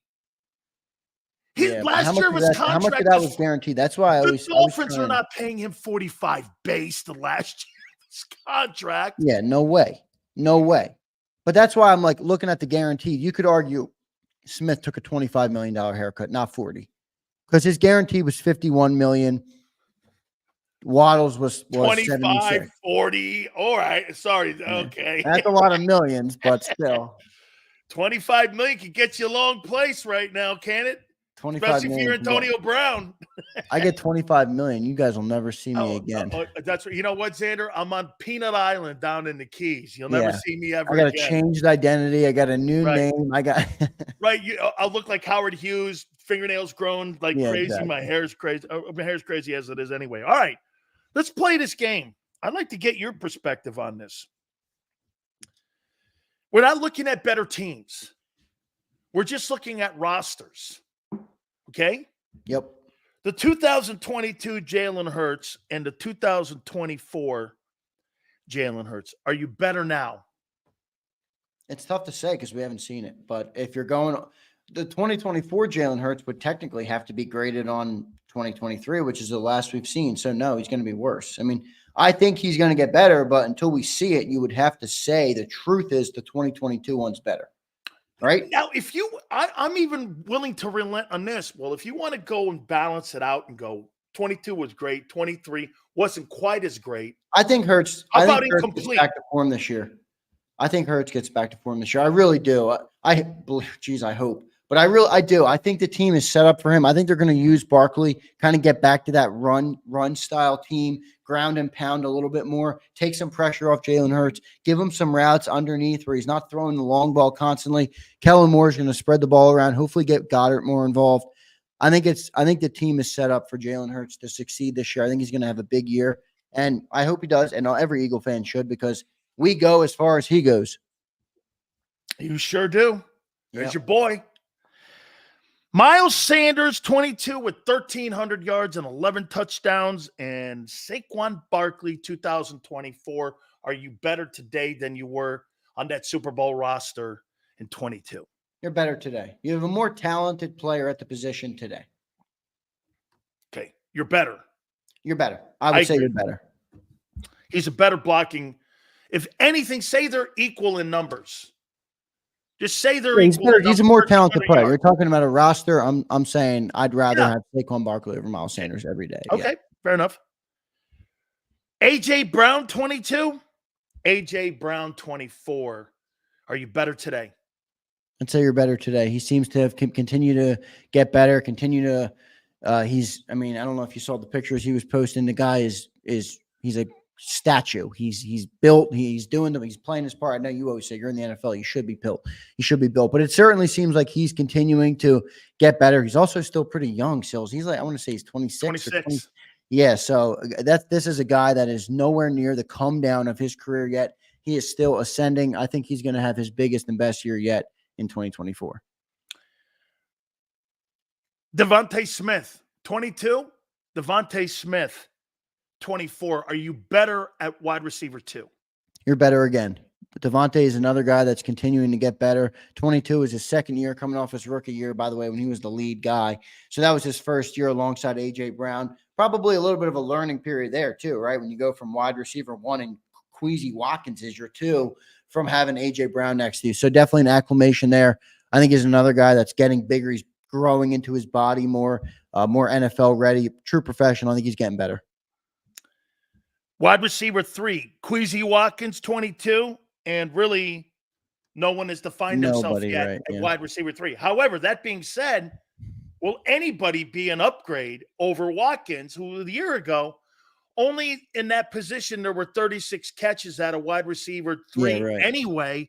So whoever you put in there doesn't matter. It's funny because you were better in 22. Because Quez Watkins, I know we hate him, and I'm not a fan either, is better than Paris Campbell by most metrics. Remember, Quez Watkins is a success for him. He was a 6th-round draft pick. So a guy that gets, you know what I mean? But that's a really good listen, take. he had drops in the Super Bowl. Like he didn't even make the plays we needed him to make when it counted. So I don't care about his talent. You could argue that it's a push because the guy cost us more than he gained us in the Super Bowl. Tight end, Goddard 22, Goddard 24. I say you're worse. Yeah, I say you're worse. I think he's taken more injuries. He's a very, very physical player, like almost too physical. The one he got hurt last year from the stiff arm. He was stiff arming somebody. So I think you got worse there, but I don't think it's so significant that. No. Yeah, I think he's an older player. There's a couple players that are in that category that we're going to go through here that are in. So I would agree though. Dallas of 22, that was more like prime Dallas Goedert. This is a little bit probably on the outside of that. Jordan Mailata, left tackle. Jordan Mailata today in 24 versus 22. Are you better? It's a no-brainer here. He's better. I mean, the more football he plays, the better he's getting. Still pretty young guy. So, I mean, he was playing rugby, elite. Man. Like he's logged another 2 years of snaps. He's a top tackle in the league now, which is an incredible story. Yeah, he's elite. Elite. Landon Dickerson, left guard, 22. Landon Dickerson, 24. Left guard. Better today again. than then. He's better again. He was a rookie in 22, right? Or was he a second? I think was it 20?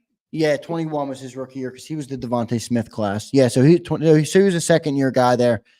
Better now. Boy, I'll tell you what, this roster is very similar. He's elite. Landon Dickerson? Yes. Yeah, he's elite, but guard play isn't as important as tackle play, you could say. Got 20 million reasons I would tell you. I don't know about that one. Hey, center, Kelsey, 22. Cam Jurgens, 24. You better today than you were in 22. Yeah, this is an obvious one. You're obviously not as good as you are. Now, I do think it could be comparable physically. Not from all the other things Kelsey did, though. I think Kelsey was calling out blitzes. He was helping Jalen Hurts. He does a lot that I don't know. I think Cam will be able to do it, but I think there's a time, there's an acclimation period. Jason Kelsey was in the league for 12, 14 years, where he got that or however long his career was. You think Landon will help him? Yeah, Cam? I think he would. I remember Landon, wasn't he a center also? The thing I like about that part of it is Cam did play right next to Kelsey last year. So like he got a chance to not only watch it from the sideline or hear it on game tape, like he was literally right next to Jason Kelsey during the snaps. So he did get to see it up front, but I can, that doesn't mean that much. I can watch you do a talk show every day. I'm not going to do a talk show like Dan Sileo. You know what I mean? No. He sees, but to your point that I think it's important is that you do see he saw the blueprint. Yeah. Okay. Yeah. This is show enough in the chat. Appreciate you being here, show enough. That's exactly how I feel about it. Physically, I think he could be comparable. Experience is obviously not there yet, and that with experience comes some other stuff that hopefully Cam will pick up. Absolutely, man. Okay. Says, please don't do a talk show like Dan Sileo. LJ, you're here every day because it's the best talk show on YouTube. Well, LJ, don't worry. You'd be stalking Xander too, so don't worry about it. Isaac Seumalo, 22, left guard or right guard. Tyler Steen, who played 72 snaps last year. Yeah, your significant downgrade here. Isaac Seumalo is a good player. He was very good when he was in Philadelphia. I thought he was an impact in Pittsburgh last year. Yes, he was. He was a great signing for them. So you're definitely downgrading here. But again, I don't think it's not a position that moves the needle for me. I think if he can be competent in there, remember he does have Hall of Fame Lane Johnson, Jordan Mailata, Landon Dickerson. Like this offensive line, if these two guys are so weak that they bring the whole line down, then they're really weak. And I don't think that's happening with Jeff Stoutland. Here's an interesting one. Lane Johnson, 22. Lane Johnson, 24. Are you better today than you were in 22? And I know you may hate to say this. No, yeah, you can't. You can't say you are, right? Lane Johnson was. But is this the Goddard thing where we're talking 96% versus 94%? Yeah, I think it is because Lane Johnson's still playing at a very, very high level. Yeah, he's still. I would make the argument he's still top 3 right tackles in the league. Yeah, Maybe maybe. top 2. Yeah. Who would be your one? Like, is Lane Johnson not the best right tackle in the league? I'd Probably have to is. look. I know there is some really good tackle pairs right now in the league. I'd have Where to would that look. be? Oh, Cleveland. Cleveland. Cleveland's good. Wait, let me pull it Baltimore up real has a quick. decent You give me a tackle second. tandem. Yeah, give me 1 second and I'll pull up Drake Best May, by the way, quarterback 3. Dude, That's you see that? Quarterback 3 in New England. boy, is that brutal. Oh Yeah, my so God. the OT duos, top PFF put out a top OT duo. Number 1 was actually Tampa Bay with Tristan Wirfs as your left tackle, and then Luke Godecki, Yeah, I think his name is. Yeah, as your they're right tackle. phenomenal, those 2 Yeah, and guys. then Lions, Penny Sewell and Taylor Oh, Decker. That's a great tackle duo. wait a And minute. then The Eagles aren't number 1? no, they're actually number 4. I would have probably put them 2 or 3. 2. Christian, they have the Vikings 3 with Christian Darrisaw and Brian O'Neill.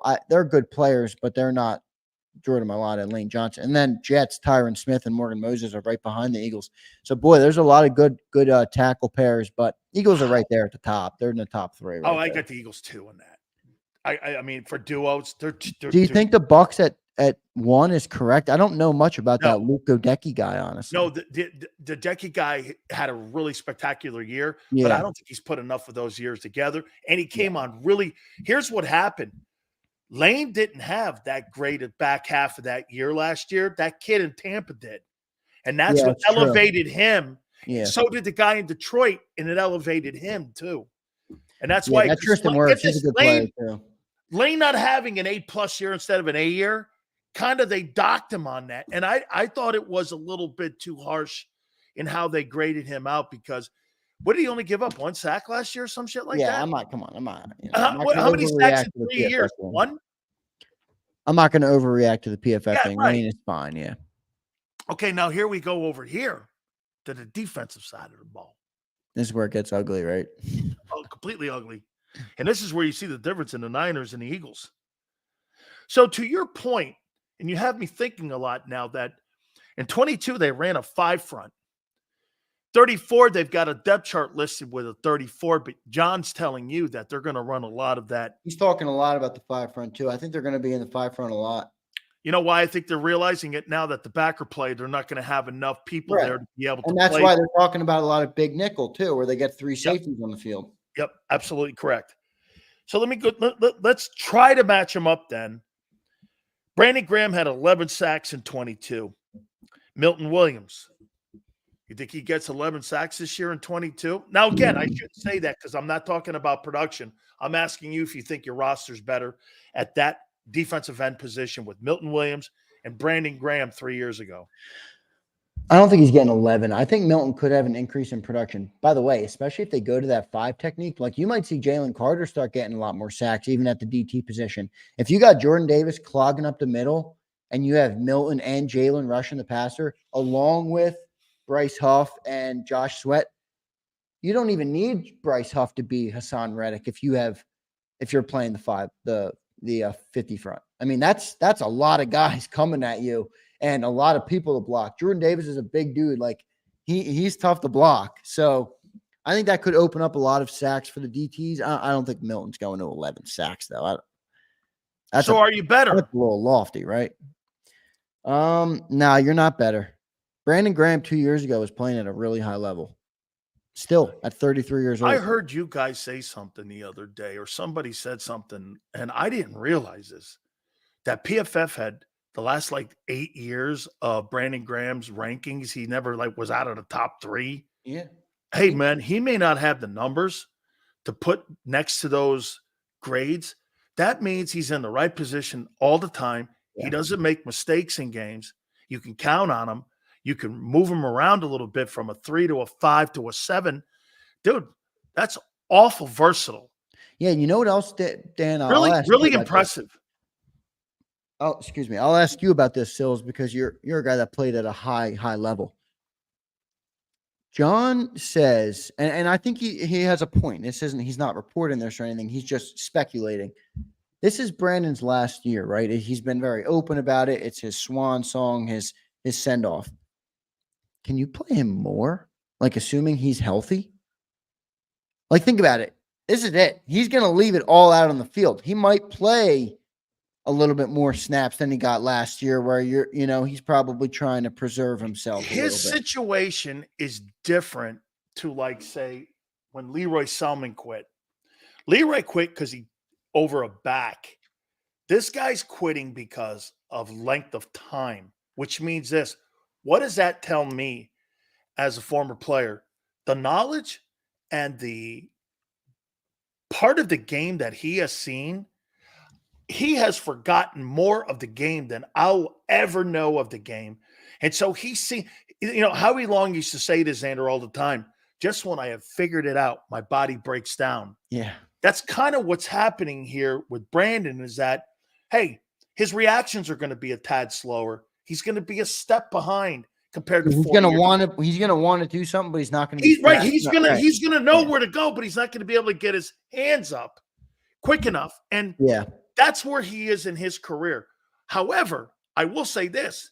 He knows how to cheat over a little more in that 7. Yeah. Slide over there. He's pretty good against the run too. He's pretty good run defender.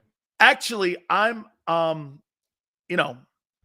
actually getting to become more accustomed to having him in there, because I thought about, like you said, would I want Calais Campbell in there? Would I want Sue back? Those are things to think about as you're getting out of training camp. I think those are signs out of camp, not into camp. You know what I mean? Because I don't need to beat Adama Sue and Calais Campbell up in camp. I need them guys ready for me at the front half of the season here. Fletcher Cox, Jordan Davis. Are you better in 22? You're worse. I mean, you're worse here. Fletcher Cox is a near Hall of Fame player. He's an Eagle Hall of Famer. He was playing tremendous football until I know, and he had 6.5 sacks last year. I know the thing that annoyed me a little bit about, not everybody, but some fans are so tough on Fletcher Cox in the last couple of years, and I'm like, I just don't get that. Like, this guy has been a Hall of Fame level Eagle for us. He won a Super Bowl. I mean, he wasn't the only reason, but he was on the Super Bowl winning team, and he's still contributing at a pretty high level. Even last year, he played almost 700 snaps. That's pretty wild for a 32-year-old or 33-year-old, whatever it is. By the way, I think he had more in the tank. Like, I was kind of surprised to see him hanging up. I think he did too. I don't think he wanted to go to another team, though, and I think he knew that they needed to get the young guys in the could have field. came back. I hear the Steelers wanted him. Carl Dunbar told me, the D-line coach in Pittsburgh. The Steelers love all the Eagles guys, dude. It's because Andy Weidell's there. He's a former Howie Roseman guy. They draft now similar to the Eagles. They do a lot of stuff. They got Sayamalu there. They wanted him. They still the Steelers still want him. How about this one? Just before I continue here. How would you like to have Aaron Donald for the playoffs? Would you be interested in something like that, bringing him out of retirement? Yeah, but I don't know if he would. I would love it though. What's nothing like? Aaron, I mean, I don't know. So you think Jason Kelsey's got the whole game thing out of his system, though? The thing that strikes me with Kelsey is what Barrett Brooks said at one time, and it's when you want to know when an offensive lineman or a defensive lineman is going to come back to the game, watch their weight. You can't shed weight if you want to come back and play ball. Did you see Joe Thomas? Yeah, he shedded. Have you ever seen Joe Thomas, the left tackle for the Cleveland Browns? When you look at him today, you're like, what happened to him? Guy lost like 165 pounds. Yeah, and Jason Kelsey's already apparently lost over 30. Okay, he's done. Like, he's done, right? He's not coming back and because he was already an undersized center. He's done. So I think he's done. Hardgrave, Jalen Carter. Are you better in 22 or are you better in 24? I think you're better. I wasn't the biggest Javon Hargrave guy because he was very, very one-dimensional. Jalen Carter is not that one-dimensional, and Jalen Carter certainly has a higher upside. I'm with you. I think Carter's better. I think Carter's better. Yeah. Get this. The 49ers overpaid for Javon Hargrave. They did. I'll take 7 sacks of Jalen Carter and a run stopper versus a non-run stopper and 11 sacks. That makes sense. And sacks don't always tell the whole story. So, and he's younger. Yeah, sacks don't tell the whole story. Like your impact on a game as a defensive lineman is not only quantified by the number of sacks you have. I think you know that. You're a defensive tackle. You know what I mean? Absolutely. Yeah. Hits on the QB, all that shit. Yeah, exactly. Pressures, all sorts of stuff. Are you better in 22 with Reddick or Bryce Huff? You're better in 22. Yeah, that's an easy one. Come on, man. We're projecting on Bryce Huff. All right. Let's go linebackers. Are you better in 22 with TJ Edwards or Nakobe Dean? You're light years better at the whole linebacker position. Who was So playing next to TJ Edwards? Kaiser White or Devin White? Kaiser White played good for us that year. 117 tackles that year. He was a solid player. You see how many tackles he had last year? Walk. You see how many tackles he had last year in Arizona? You know, he joined Gannon again, right down in Arizona. Had 120 tackles. Yeah. I still don't know why they let it. It's not like those guys got paid huge money. I think Kaiser White's making $5 million in Arizona. And TJ's making $7 million. They still didn't want to pay him. It's weird. Left cornerback. Darius Slay in 22 or Darius Slay in 24? All right, you ready for this? Darius Slay, the player, is not what he was in 22. But Darius Slay might be in the perfect scheme this year to accentuate his talent at 34. He's not a press cover corner anymore, but he's going to be damn good in that zone they're going to play. Okay, so are you convincing yourself of this? No, I'm not convincing myself. So you think he's better today than he was in 22? I think the Vic Fangio is better than Jonathan Gannon. Okay. How about this one? Gardner Johnson, 22. Gardner Johnson, 24. Are you better today? You're better today if he stays healthy. It's a big if, though. Then again, I didn't know what they got when they traded for him in New Orleans at 22. I didn't know he'd lead the league in NFL in interceptions, making $800,000. That's a Brock Purdy deal. I would say push there. Push. Look at you. It's the first Philly push right there. Look at that, man. No, didn't we have one other push? No, we didn't. Hurts. Hurts was a push. No, Hurts wasn't a push. Yes, he is. He's incomplete, or whatever we did. Because most important position. Great. All right. Hey, Epps or Blankenship? Are you better then or today? Epps was better, so you're better then. Here's an interesting one, and I can't wait to hear how you answer this. Were you better in 22 at cornerback with Bradbury, or are you better now with Mitchell at cornerback in 24? And by the way, before you answer, Bradbury was second team All-Pro. Yeah, you were better with Bradbury there. Bradbury had a great year in 2022. Great year.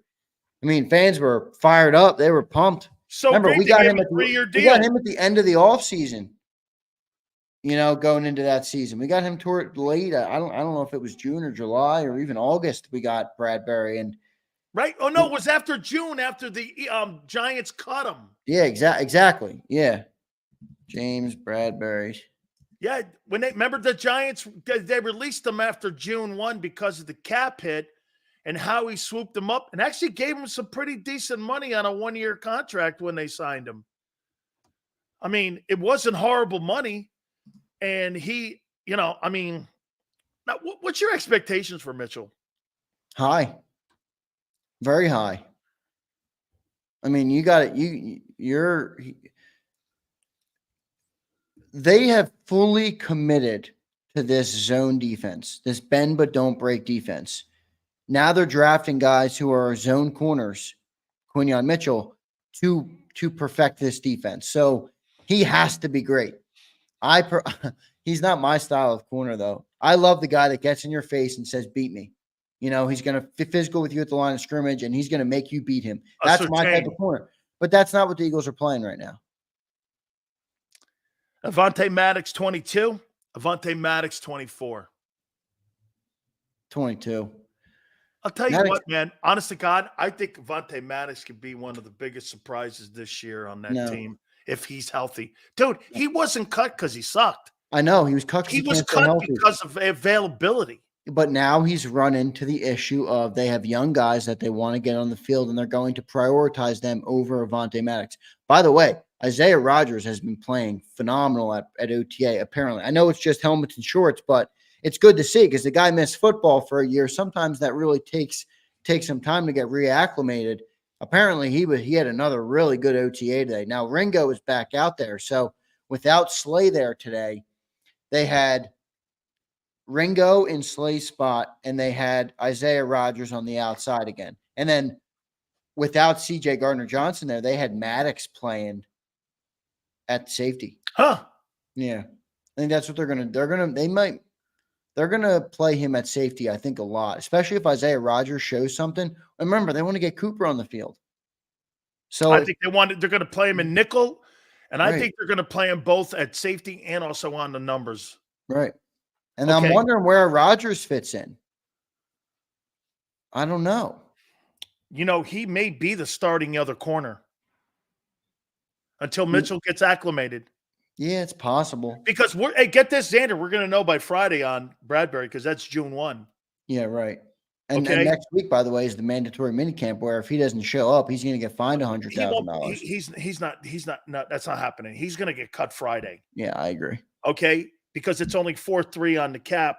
You know, Howie then has Howie still has $24 million to deal with. So encompassing this roster here, again, not a better team because we don't know that, like you said.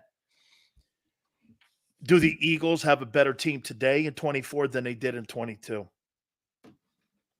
Or wait, a better roster in 24 than they did in 22? Yes. I think it's I actually truly believe it's a push, but I'm not going to give you push as an answer. And when you have guys like AJ Brown who's gotten better, you have guys like Devonta Smith who's gotten better.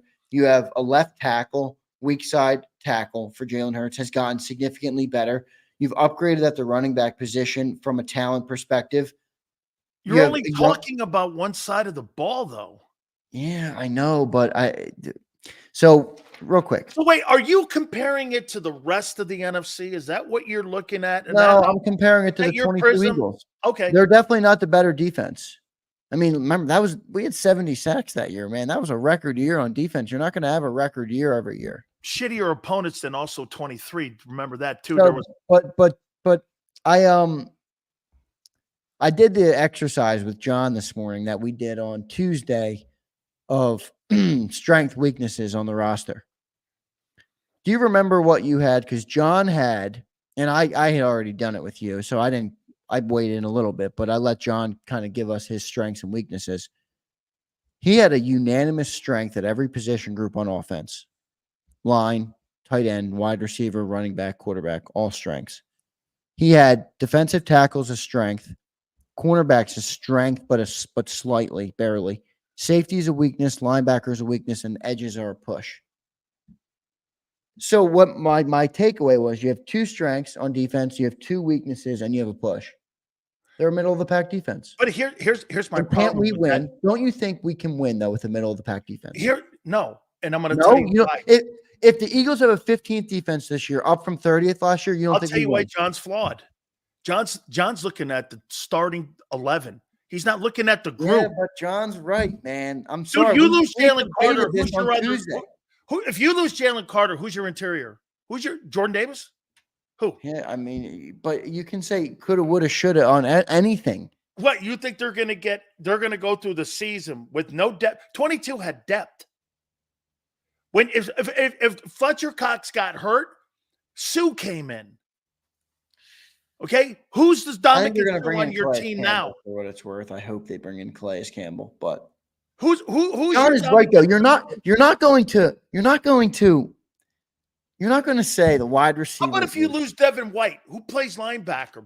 Zach Bond? N'Kobe Milk Carton. Right. Look, this team is flawed in depth everywhere except the O-line. Hey, let me ask you this. If Saquon goes down, you're okay with Will Shipley and Kenny Gainwell? Kenny Gainwell, John's not looking at position groups. He's looking at the 22. Kenny Look at Gainwell, I'm your tight okay end with. position. Who, Calcaterra?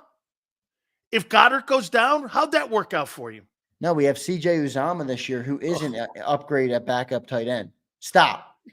Brown Calcaterra did nothing. Jack Stoll did nothing. CJ Uzomah can block better and can catch the ball better than Jack Stoll and Grant Calcaterra, who's shown nothing. You get 2 receivers out of 6. They're great. Yeah, They're great.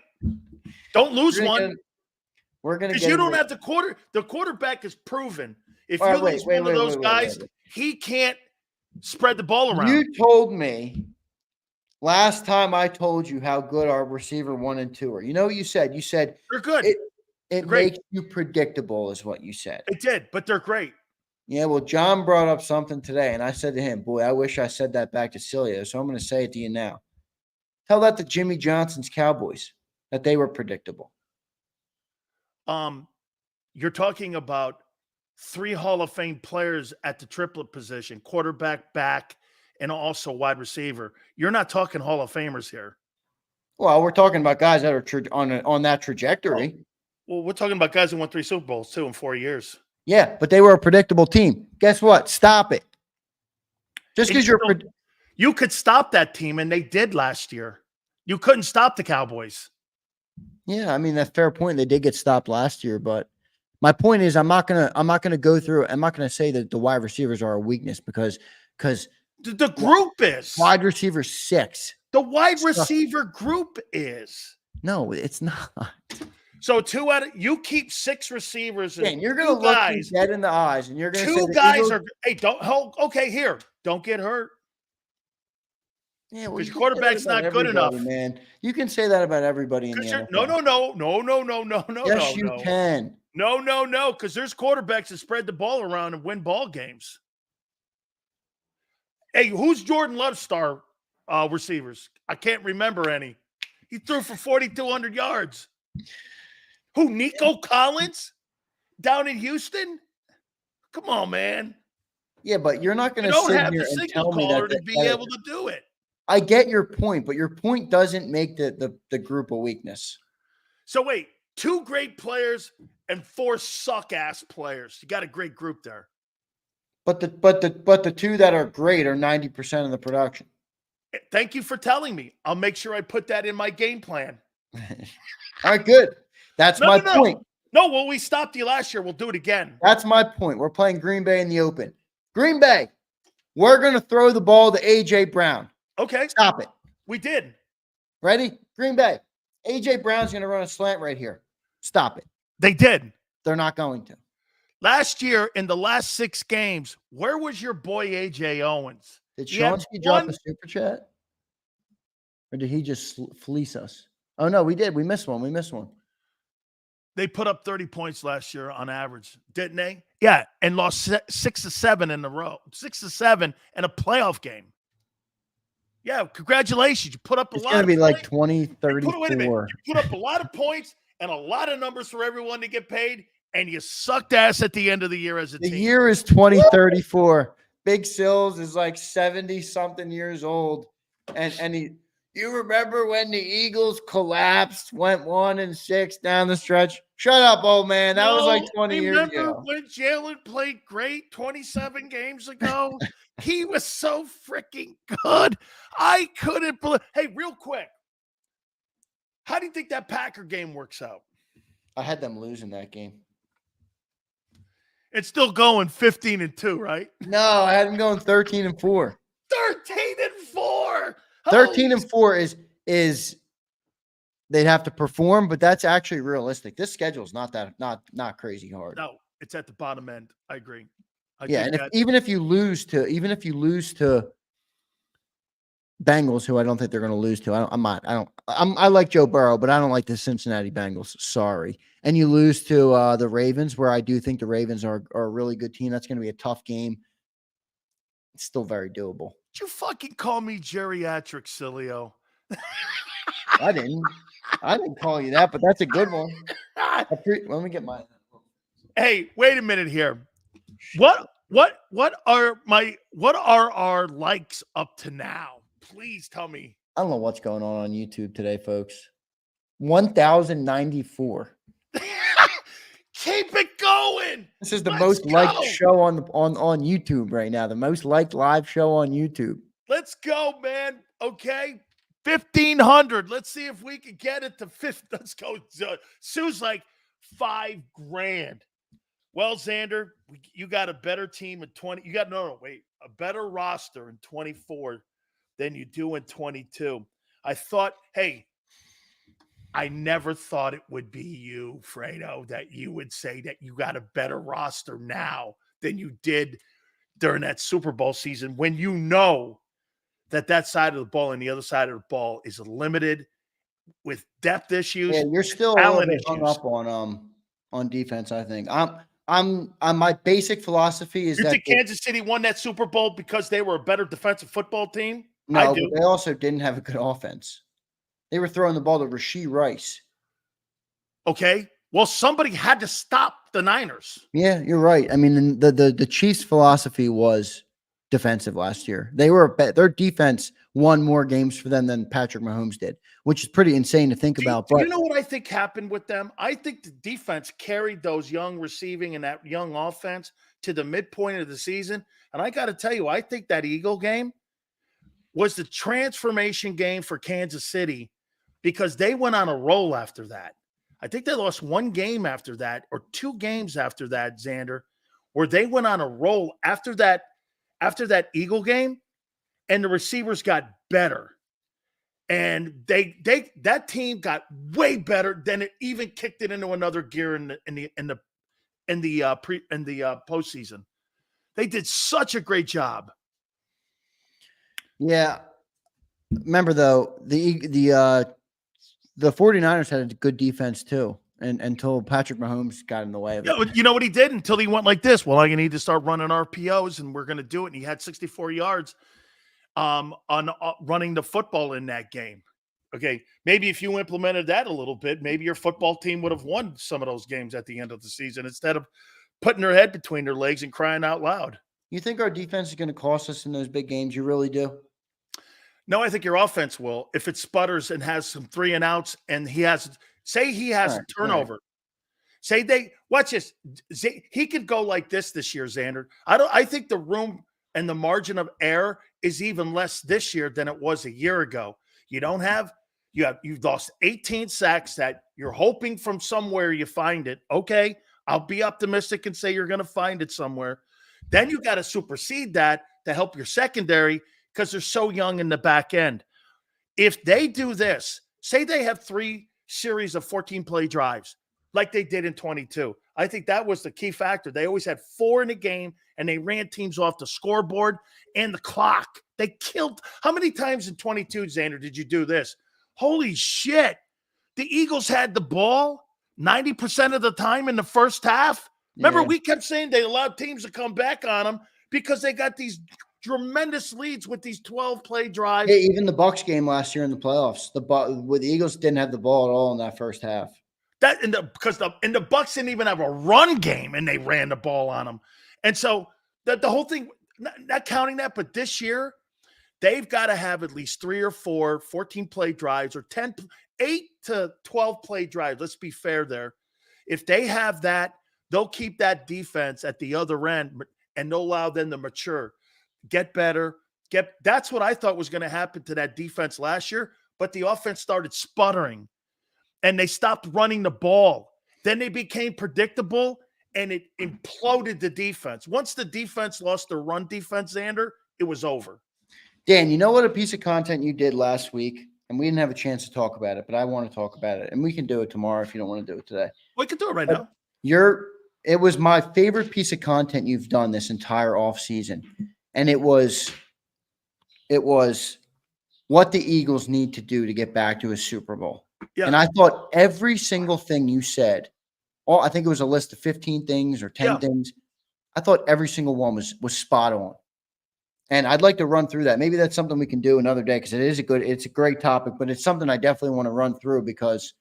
Well, we'll do it again, but just a couple things. Well, just recap. If I asked you, okay, if, just recap. If the defense is going to cost us, then what do you think the Eagles have to do this year to do it?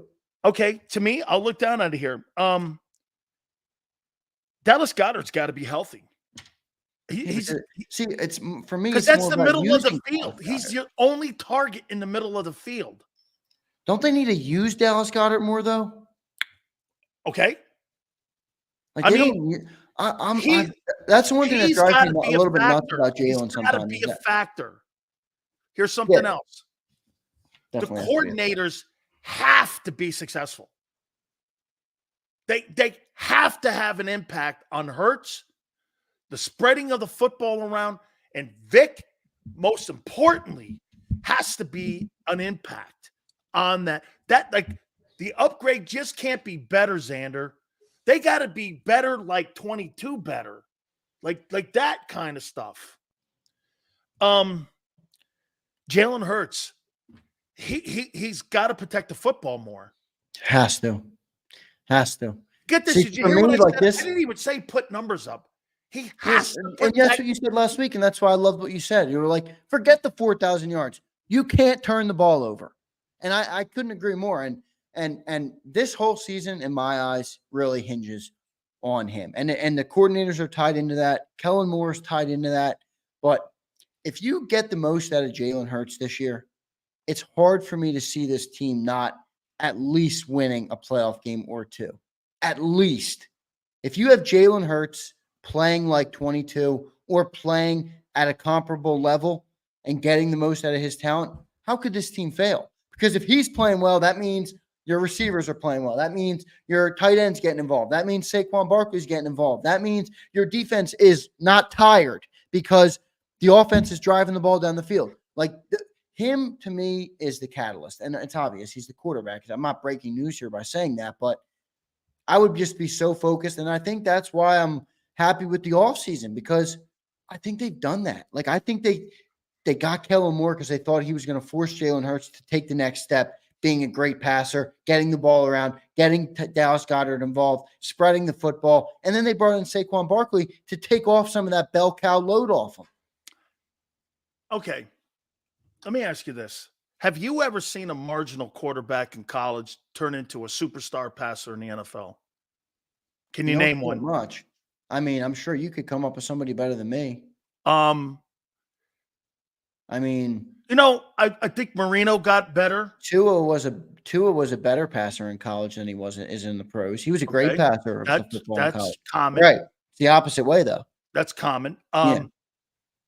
Joe Burrow kind of looks the same he did when he was at LSU, doesn't he? Yeah, he threw the ball well at LSU. Justin Brady, Herbert. what about Justin Herbert may look better.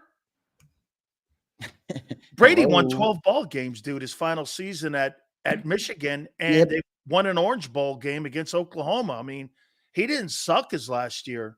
His body sucked. His body of work, he didn't have enough of it. That's why he went later. Yeah, but I actually he was agree a with good this. passer. The unfortunate part about my comment is that I still do agree with this. I just don't think the defense is going to be that bad that they cost us this time. I think if they're middle of the pack and the offense takes a step forward, I think that's enough to put us over the edge. Another thing I said, Cam Jurgens has to be good. He doesn't have to be Jason Kelsey, but he has to be able to help on blitz pickup, especially internally where Hurts struggles a little bit. I'm not asking him to be the third best center in the league. I'm asking him to be a top 5 guy in the league. And I think he can do that. I do, because you know why? Jeff Stoutland's there. I think he has. Look, I mean, look at the guys that are in the huddle. Look at the guys. When you're watching film and you're Cam Jurgens and you got Jeff Stoutland at the projector, and I'm saying old man projector, and you got Lane and you got Mulata and you got Landon and you got even Micaiah Becton, you're all in that room together, and you're a young player like Steen and Jurgens, and you're hearing them guys talk. I can't tell you what a classroom that is to be in. It's like being in some place in Harvard, listening to professors talk about how to play the position. Yeah, it's true. There's nothing you like when you're these young receivers in a wide receiver room with A.J. Brown and with Devonta Smith, and you're in there listening, you're not saying a fucking word. You know why? When these guys are talking, you want to absorb every single thing that they're saying, even Slay with Mitchell and Cooper DeJean. You're just shutting up. I also you know what else I have a lot of I'm putting a lot of stock in, and maybe I'm wrong too, but I'm still going to do it regardless, is you asked me like what my expectations are for Quinyon Mitchell, and they're sky high. You know what part of the reason for that is though? He's going to have the chance to go up against AJ Brown and Devonta Smith every day in practice. Like that there's a little, and I am an Alabama guy, so I do, but like that's kind of what Saban used to say. I don't guarantee you playing time, but you're going to play the very best in practice. So when game week comes, nobody across the aisle is going to be as good as the guy you played in practice. There's a contradiction here, though. Well, what is that? Okay. So you just said playing against the best players in practice like Devonta Smith and AJ Brown. So between Quinyon Mitchell and Teron Arnold, who has had more of a experience of playing against the best guys in practice and now lining up against St. Brown and the kid Williams that's up there in Detroit Jameson, now. yeah, former Bama guy. He transferred to Okay, Alabama. you tell me who's had more and more prepared to be an NFL cornerback than a guy playing against Northern Illinois. I get he's playing against age, and you're right. It's a factor. But Teron Arnold's been doing this his entire life. He doesn't play against scrubs. He plays against great players 7 days a week. Yeah, that's tough. Because I loved Arnold, but they didn't. Is Mitchell maybe a better athlete? Does that always dictate that? I don't even know if he is that. I don't either. By the way, they were only athlete. 2 picks apart, right? 22 and 24. Yeah, no, they were 2 picks apart. Yep, they were 2 picks apart. Okay, so wasn't like Eagles had their pick, you know? Right. So to me, that's, and again, Xander, it's more of a preference than, because we have to see them play, obviously, May 30th. You know, we got to see these guys line up. But for me, my preference was, okay, so you're playing A&M, you're playing Tennessee, you're playing Florida, you're playing all these guys, and you're on practice. 7 days a week, you're playing against the greatest players on the planet. Yeah. That guy's not playing. He'll play Ohio State, who, by the way, put up 70 on him. I mean, he's playing Ohio State on a schedule that plays a bunch of nobodies. And he's not going against pro wide receivers. Yeah, I think the big problem with Arnold was he didn't fit what they wanted. And that's what I don't like, because we don't know if they evaluated Mitchell as the best corner or the best fit. Because Arnold is a great man corner, and he's also great in run support if you want that from your cornerbacks. The Eagles haven't shown they want that, and they're looking more for that zone. They're playing that bend but don't break defense. Now they got Vic Fangio. They're not going to change from that, and Quinyon fit that better. So that's I am with you on this, where you're right. You're right. Arnold's probably coming into the NFL more NFL ready. That's but right. That also doesn't mean everything. I mean, Josh Jobe was a former Bama guy. Eli Ricks is a former Bama guy. These aren't all Sauce guys. Gardner NFL ready? No. Yeah. No. Well, he was. He was. He didn't play it in college, so it's not the end all be all. But I do agree with your point of Arnold is definitely a guy that got a lot of reps in practice. Good reps. A couple other ones I brought up. Nick has to stay out of the way. Just get out of the way. I mean, my question will be, Willie. Nick needs to maintain the locker room. Nick needs to maintain emotions. How? Maintain the locker room how? I don't know how. I'm not a head coach in the NFL. No, but he did it in 22. He needs to do it now. Yeah. That's fair. That's fair. Can I tell you my biggest problem with him is Joho Arnold is Terrion Arnold, the cornerback who was drafted right after Quinyon Mitchell was. Can I tell you his biggest problem? He over-explains shit at those press conferences that drive me crazy. I listened to you talk about this on Friday, and I'm like, he's just so right. Over-explain. Dude, this is why Belichick fed him shit. I know. Or Nick gives him rap. Reporters hate it. That's why reporters like Nick, because he's up there freaking yapping away. And even his daughter, her adorable daughter goose on him. Oh my God. I'll never forget. I was young growing up during the Andy Reid years. I'm 26 years old, so I don't know how old I was, but I used to always chuckle at my dad, who would watch all the press conferences and watch the Eagles games and watch Andy Reid. And he would always say, Andy Reid saying the same stuff, says the same stuff every time. I got to be better. I put him in a bad position, blah, blah, blah. And now as I'm older, I'm like, I get why Andy was that way. I get why he did it completely. And he's still doing it in Kansas City. Bill Belichick does it. Meanwhile, Nick's up there trying to, Reinvent the wheel. draw a chalkboard. Drawing a This, chalkboard for you. this is how you catch yourself in a lie that you don't get this. Do I think that Nick meant the lie about Seattle, that they threw that pass so that they could? No, I don't. I think he was doing that off the hip, and he was thinking he was covering his guys. Yeah. And then his guys threw him under the bus by going, that's not what happened. We didn't really have a play there. And all of a sudden, you're looking at it going, he went through a 5-minute detailed deal that he didn't need to do. That loses faith and trust in a locker room. And when you start losing, Xander, all of that multiplies. I agree. I do wonder, though, if there's an element to that the players like, where like you feel like your coach is going to. Then why would they go, no, that's not what happened? Yeah. I'm fighting an uphill battle with that one.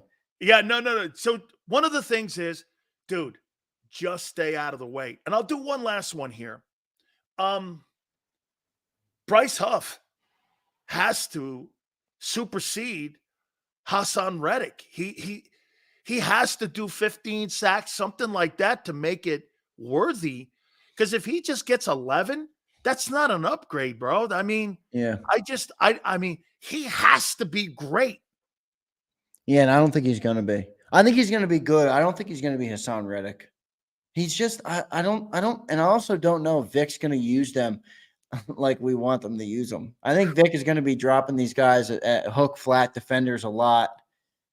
I bet you Robert Seiler falls in love with Hassan Reddick in New York, and I bet he's in the top 5 in sacks this year. Yeah, but why don't they pay him? I know they don't have to, but they don't have to. Yeah. No, it's a great point. Why? Okay, if you feel that way, like you always say, though, if you love me, yeah. All right, show me you love me. Don't just tell me.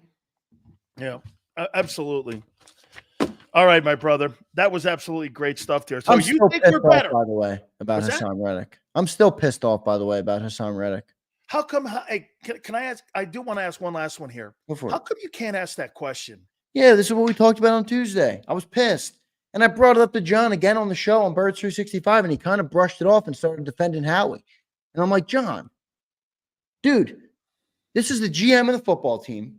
You guys have a chance to talk to him one time, and you're going to shy away from the question that everybody's asking. You got rid of our best defender for a bag of peanuts, and they didn't even give him the contract. And John's like, Hassan wasn't going to play here. That's not true. He got all his sacks here. He wanted the new contract. And I'm like, come on, man. That's not true. Javon Hargrave played with a 1-year deal remaining. Yeah, his point was, once you paid Bryce Huff more, Hassan Reddick wasn't going to play out the last year of his deal. Now he's proceeding to play out the last year in New York. I guess he's betting on himself, but I still don't like, even if why wouldn't you bet himself here? Yeah, but even if that's the case, it's beside the point. Why are you not able to push back or at least ask the question of the GM? Is Bob Lang really standing there, though, and saying, hey, you submit your questions to me. You can't bring up Hassan Reddick, the question that every fan has right now. Yes. That's ridiculous. No. After the fact, pressing the general manager will be the conversation, because what a PR guy will do is he's not going to tell you exactly on a question, but what he's going to do is pressing the GM on an answered issue.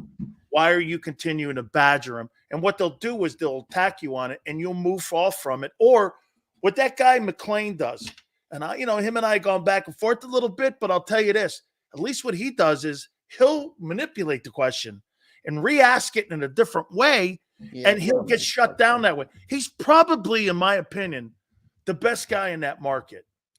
Yeah, and I would actually go with Mike. That Selke kid is good too. A lot of fans don't love Mike Sealski, but he's another guy that, he will ask the hard stuff. But they have him covering a lot more other sports. He's not in there as much. Like Jeff McClain's dedicated to the Eagles for the Inquirer. But yeah, it's kind of sad. Like I like the old style reporting where you're going to be in there and I'm a fan. Like, I don't want there to be stuff wrong, but I don't want you to be afraid to ask the question. Or not be allowed to ask the question. And why is the general manager saying it's not an informed question when you're just asking, hey, what was the genesis of you moving Reddick to New York for a draft pick 3 drafts from now? Yeah, and I put this more on the That's Eagles than I do fair. on the reporters, by the way. Like, remember, the reporters are feeding families. They're putting food on the table for their families. They're Are you not going to playing the game? They have to. That's my point. Like, I think this is more messed up on the Eagles than the reporters. Like, if you're going to say I'm going to take away your key fob, Compromises their integrity. exactly. And if you're going to take away my key fob, like, sorry, I understand why they wouldn't ask the question if that's what they're threatened with. They need to get in there. They need to work. They need to make a living. They need to earn money, feed their kids, feed their family, do the things that men need to do and that even women need to do in this world. Like, No, I can hear my wife in my ear going right now, hey, congratulations, you're right. Got fired today? Oh, good. Yeah. Hey, by the way, one more thing here. Kenny Britt. How about the Bucs still throwing shots today? This morning after OTAs, KJ Britt is ready to here. Where is that? KJ Britt. This is here it is. This is Todd Bowles after today's OTAs.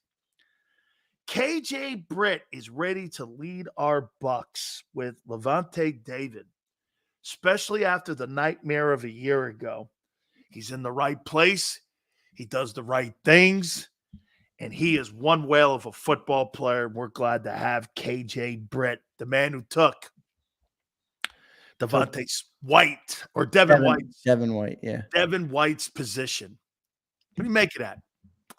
Man. Bucs also put his jersey on discount down to 22. I mean, they're pissed off at him. Well, they're going to put the jersey on discount because they're sitting there collecting But dust. why are they still talking shit about a player that's been out of the building for 5 months? They didn't name drop Devin White, did they? No, they said after last year's nightmare. Big Sills added in the name. They didn't name drop him. I don't care much. I just want Devin White to perform. Forget the No. I'm asking, why are the Bucs? I think the Bucs are butthurt over this whole thing that this kid didn't perform. Well, yeah, they paid him $17 million and then put him on the bench. Yeah, I think they're butthurt over this thing here. And the kid left them hanging going, I don't want to play her anymore. Hey, do you think it is that? I don't want to play her anymore. You don't want to pay me? I don't want to play her. Or do you think it's ability? I don't know if it's ability. The guy was drafted. I think it's I don't want to play her. The guy was drafted 5th overall as a linebacker. Like, how often do you see linebackers go in the top 5? That's a great take. He's obviously a highly Dude, I talented can't player. think of a linebacker in the last 10 drafts that went in the top 5. I know, I can't either. That's a great take. So he's obviously talented. I just don't know if you got to remember something, dude. Hey, Devin White came from a place he probably took a pay cut when he came to the NFL, playing at LSU. Yeah, sure. Xander, great stuff, my friend. By the way, before we get out of here, where are we in the magical likes? 1,109. I don't know what is going on. Keep it up, folks. Let's get it up. Hey, what I need is 1,200.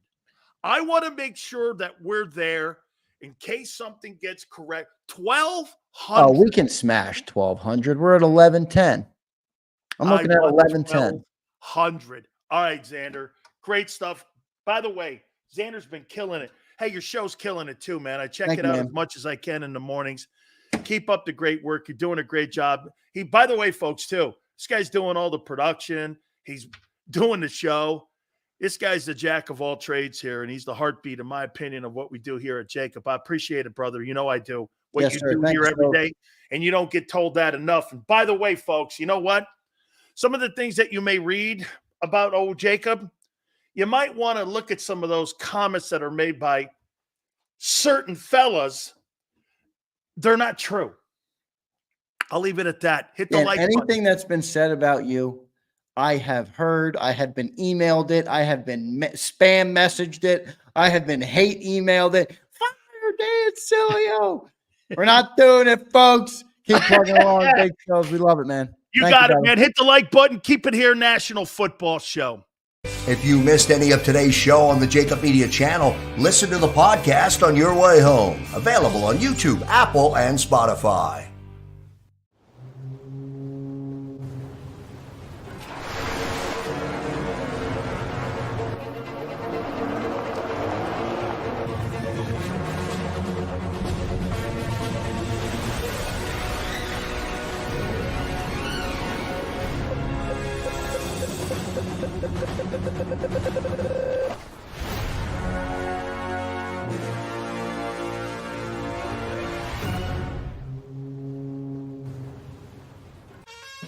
Is the best vacation one that you find, or one you get lost in?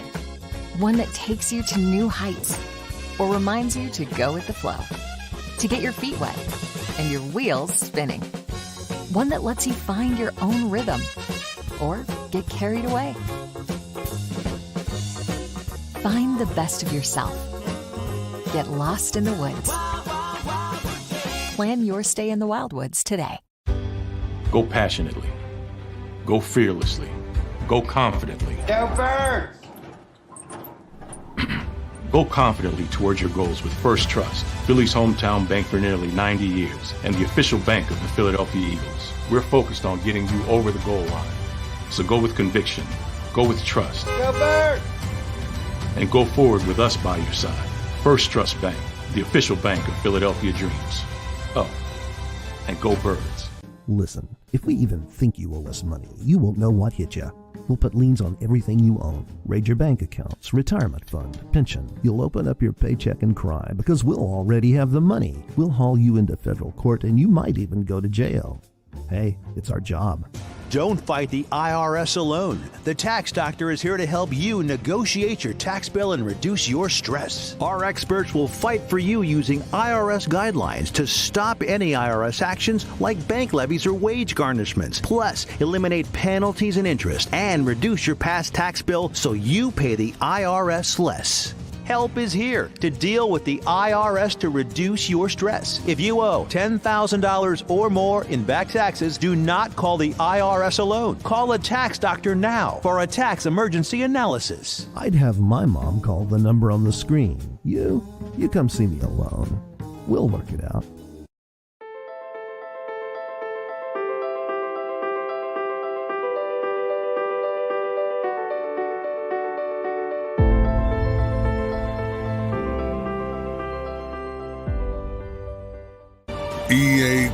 EAGLES, Eagles.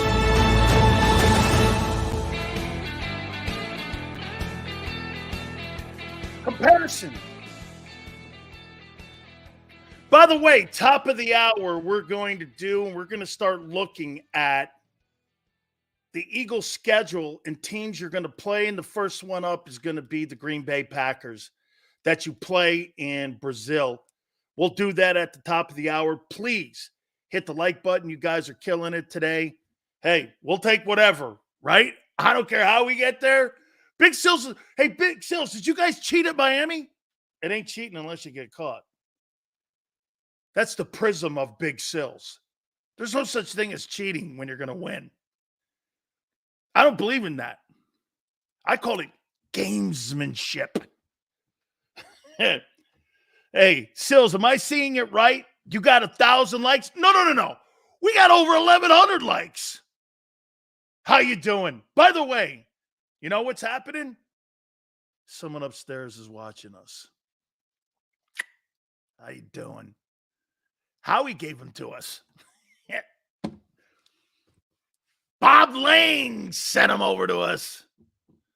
Our schedule is brutal, in my opinion, but we're good. I don't think your schedule is brutal, but then again, my friend, you don't know what you're going to see each and every single week because of the war of attrition.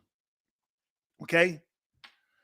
Mark must be sitting on his keyboard again. Hey, all good, man. I don't know. Hey, first and foremost, I want to do this. You know what I'm getting sick and tired of? I'm getting sick and tired of hearing people complain by saying you're putting too much pressure with comparisons on a player. You know that kid Edwards that they're comparing to Jordan? Nobody's saying he's going to be Michael Jordan. They're saying he's got the same skill set as Michael Jordan. That's all they're saying. They're not saying he's going to have the same career. Or like Caleb Williams. Looks like he could be the next Patrick Mahomes. My God almighty. If you can't live up to expectations, or wait a minute, it's not even living up to them. If you can't handle someone comparing you to somebody that's great, you're weak. What do you think these guys are, China dolls? I think you're putting way too much pressure on a guy because you're hoping that this guy's going to be. No, I'm not hoping he's anything. He reminds me. That's why sometimes when I say this guy looks like he's got the same skill set and does a lot of the things that Brady does, that doesn't mean he's Tom Brady. You're the ones that make that end result. Nobody's saying that. You're looking at a guy who has characteristics or similarities. Like, how about this? You think comparing Jalen to Lamar Jackson is a bad thing? Do you think that's a bad thing? Comparing him into a two-time MVP? You think that's bad? How is that bad? 2-5, that's a great take. You compare skill set, not skill level. Yes. Right. But somehow 2-5, that view gets blurred. And people, they blur that a little bit. That's right. Sills, absolutely. Let's see. Don't care about pressure, but what does Smitty's money have to do with anything? Twiz. His money has a lot to do with how the players in the league look at him. This guy took a $12 million, $13 million pay cut. That hurts the next guy behind him. But again, $40 million. He burned $40 million and he threw it in a trash can and lit it on fire. Is that smarter? You think that's smart?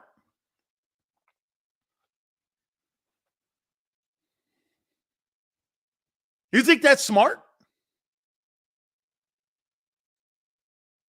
Do you? Twiz, is that smart, burning $40 million, $30 million, 25 to Xander's point? You think that's smart? When the rest of these guys are going to be making twice the money he's making? You think that's smart? I got millions. Why do I need 40? I didn't ask you that. I asked you, yes, he wanted to keep playing with AJ. So AJ got his money and Smitty didn't. And Smitty did that for AJ to fill his wallet up. Wow. That's awful kind of him. I'm really glad, AJ, that you got paid and I didn't. Congratulations, man. I'll take $25 million pay cut for you. You think AJ Brown would have done that for him? He didn't. Prince, AJ didn't take a haircut for Devontae. He actually bitched to get his new contract. He had 2 years remaining on his deal. You truly believe that? You're making excuses and you're going nowhere with it. AJ Brown didn't take a pay cut for Smitty. No, not what I'm saying. I'm saying it's a stupid move. Waddle didn't take a haircut. Waddle's making $30 million. Dude, here's the numbers. It's $28 million. 84.75 with 76 guaranteed over the next 3 years. He's wide receiver 2 also.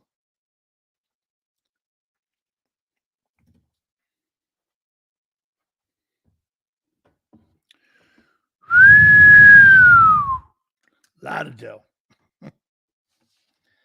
Lot of dough. All I'll say, lot of dough, man. Okay? I've got to give this up here. And I got to give this up for the Eagle guys and what they're doing. And I really like what they're doing here. The Eagle guys are going completely out of their way to make sure that they're throwing a lot of love over at Vic Fangio. I'm not sure that really matters that much. But they're definitely doing that. And it's going to be an easier putt, in my opinion, for them to be able to coach the players, get it across what they need. I think that's going to be better. At the end of the day, though, Vic's going to play the best. The best. So wait a minute. Senor goes, so you like Miami spending for Waddle and Hill? I didn't say that. They'll never win a Super Bowl in Miami. I didn't say that. They're not winning shit down there with that. You don't build a franchise from the perimeter in. You build it from the inside out. And you have to have a quarterback. I don't give a shit about having two superstar wide receivers. Doesn't pan out in the end anyway. That's for you guys and all your fantasy football leagues. I mean, at the end, those guys won't matter. Big-time wide receivers don't win Super Bowls. I'll take that back. Big money receivers don't win Super Bowls. So, I mean, Miami's not winning shit down there. You want to pay him? Pay him. So you're going to pay $50 million for Tua, and you're going to pay all that money in them wideouts? They ain't winning shit. They're not winning shit. Superstar wide receivers are overrated. Most of them, get this too. You know what? Christopher, think about this one here for a second. Most of these guys have been traded in their primes. In their primes, they've been traded. Almost every big-time wide receiver that has been paid big money has been dealt at least 2-3 times. If they're so valuable to the team, why is Stephon Diggs on his third team in 5 years? Or Devontae Adams on his second team before the age of 26? Or Tyreek Hill now on a second team? A.J. Brown on his second team? If these guys are traded at the age of 24, 5, if they're so valuable, like these guys are great. They are great. But if they're so valuable, like how about this? Who would you trade? Jordan Mailata or A.J. Brown right now if you had to get rid of one of them and you were, say, Dallas, stuck in holy hell when it came to cap? Who would you get rid of? A.J. Brown or Jordan Mailata? Oh, all good. I'm awake or you. You know we're boys. If you were going to trade a player, would you trade Jordan Mailata? Wait a minute. Like Xander said, this guy's have 3,000 yards in 2 years. Would you trade Mailata or would you trade Brown? I'm not getting rid of Jordan Mailata. The second or third best left tackle versus the fifth wide receiver, I'll go buy another one. They're out there to be dealt for. You mean to tell me you don't think Minnesota's fielding offers right now for Justin Jefferson? You don't think that? You don't think right now, because if you're Minnesota, are you going to pay $35 million for Justin Jefferson? I'm going to say this to you, man. If there's a guy worth it at his position, he just might be it. He just might be it. He's a hell of a football player. This guy's talent and skill set talent is off the charts. He's a fabulous football player. Okay? No, Forte. If you were going to deal one of them and you had to deal one, A.J. Brown or Mulatto, who are you dealing? Senor goes, the Vikings have done stupider things. Hey, they were right to move off of Dalvin Cook, and I didn't think that was a smart move. And they were right. They were right to do that, man. I didn't think so. Jefferson had 1,000. Hey, Taylor, I actually think Justin Jefferson had 1,100 yards in 9 games. We got Becton. Becton is not Mulatto, dude. Let's not go crazy here. What's more valuable? Great question, Chris. Christopher's on his A game today. What's more valuable, corner or wideout? I say corner. I say corner. I think you got to be great back there in the corners. I think you have to have good cornerback play. This is where Dallas is really good and better than you because they have 2 all-pro corners. Now, the thing with Diggs and Bland, here's my problem with those 2 guys. Guys, I'm going to tell you something here. I don't know if Bland and Diggs are going to like Mike Zimmer because you know who Mike Zimmer is? He's like a carbon copy of Jim Schwartz. He's a guy that likes people playing inside the guardrails. He doesn't like you freelancing out there like Dan Quinn did, where you could occasionally, hey, in that Green Bay game, that kid Bland got crushed in that game. He got crushed. I don't even know who the wide receivers were. But that guy got crushed in that, man. Deron Bland got crushed in that playoff game. Queen, here's the thing, though. Hey, Queen, if you take those pick sixes, he'll never do that again in his career. He'll never do that again with those pick sixes where he took him to the house. If you take half those pick sixes away, what do you make of him as a player? I'm with Senor. I thought he was okay. I didn't think he was that great. But because he scored so many times, think about this. This guy Bland had as many rushing touchdowns as Barkley did a year ago, didn't he? How many rushing touchdowns did Barkley have last year? I mean, this guy had to have had some of the biggest touchdown numbers compared to running backs out there. I mean, you take those pick sixes to the house away. I really do. I look at him and I go, okay, well, he freelanced a lot. He did. Hey, I'll tell you what, though, 215, Bland played better than I got to think that Dan Quinn and the Cowboys expected because they didn't get a drop-off. Now they got both of those guys. I think it's going to be interesting to see if they could duplicate what Diggs did 2 years ago and what Bland did last year. I mean, and that's why I think they've got such a high rating with Bleacher Report and a lot of people talking about, who's got the better tandem of cornerbacks. I don't think Diggs and Bland are better than Rodgers and Slay. Oh, I do, by far. I don't think that's a close conversation, actually. I mean, wait a minute. Let me ask you this. Slay's older, and what's Rodgers done? These 2 guys have been Pro Bowlers. No, excuse me, all pros. What's Rodgers done? Double moves killed the Cowboys secondary.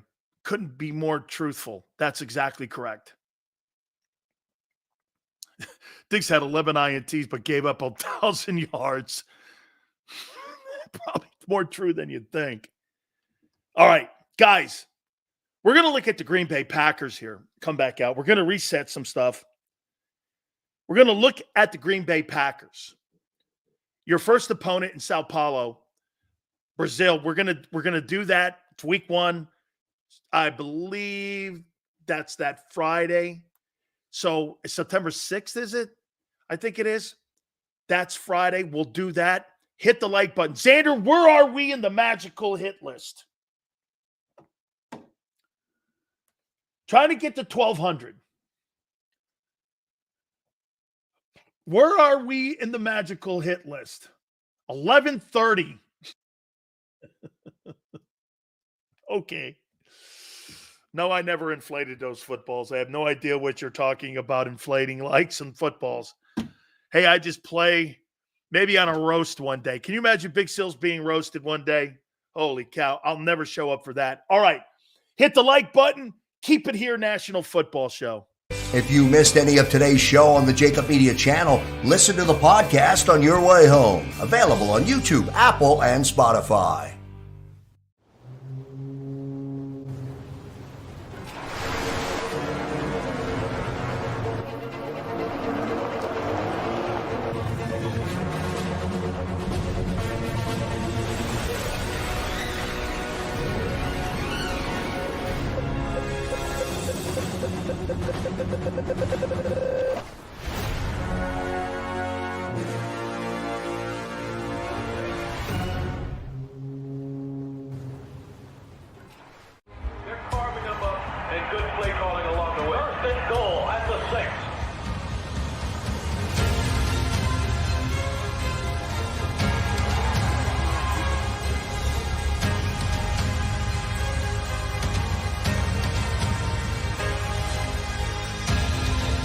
Field of life, First Trust Bank is there for you.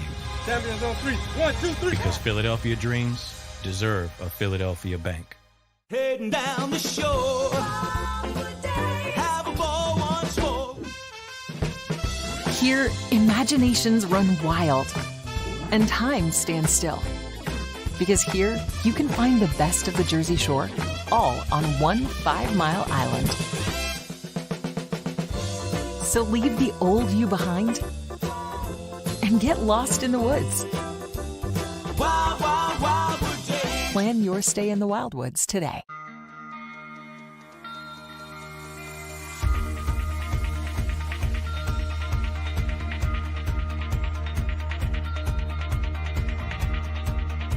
Hi, I'm Jim Muehlbronner, Managing Partner at Del Val Insurance Group. Give us a call. We're a local, knowledgeable agency, not an 800 number. Go Birds!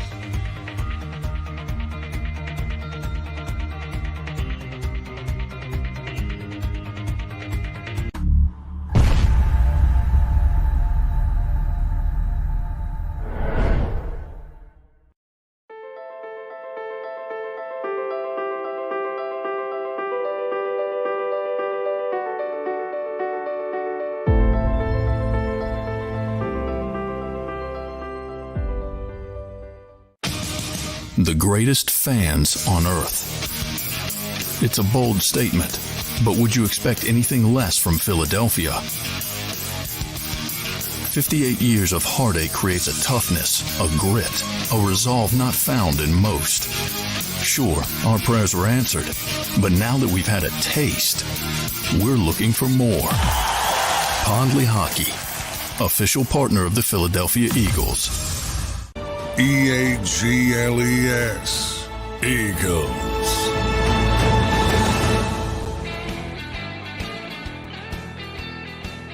Big Sales National Football Show. Please hit the like button. Really appreciate you guys doing that here today. We appreciate it. I think we're getting some help from some of our YouTube creators, from what I'm getting a text message on. So we got something working here. So please hit the like button. Xander, where are we in the final hour of the program? Jason Cole, by the way, a resident NFL Hall of Fame voter, will join us. That'll be at 5:30 Eastern time. If you can give us the latest total where we are right now in the old hit list. When we went into timeout, it was 11:30. Where are we now when it comes to our likes here on this fabulous Thursday? So we appreciate everybody doing that. I'd like to get to 12. Okay? I'd like to get to 1,200. This is definitely Philly 500's work. Queen, it could be. Okay, AJ had 9 for 94 and 7 for 66. Not exactly roasting, my guy. Thank you so much, Denny. I appreciate it. We are now at 11:35. Guys, let's get to 12. I think that's the magic number, 1,200. Denny, I appreciate it very much. Here are some of the quarterbacks. By the way, like I said, Jason Cole will join us at the bottom of the hour. Here are the quarterbacks that I'm going to be interested in watching this season. And you know what? I'm not going to be interested in watching Patrick Mahomes. I already know I can't wait for the postseason. My interest in Patrick Mahomes is really not until the postseason. So I know what I'm getting with him. You know what I'm saying?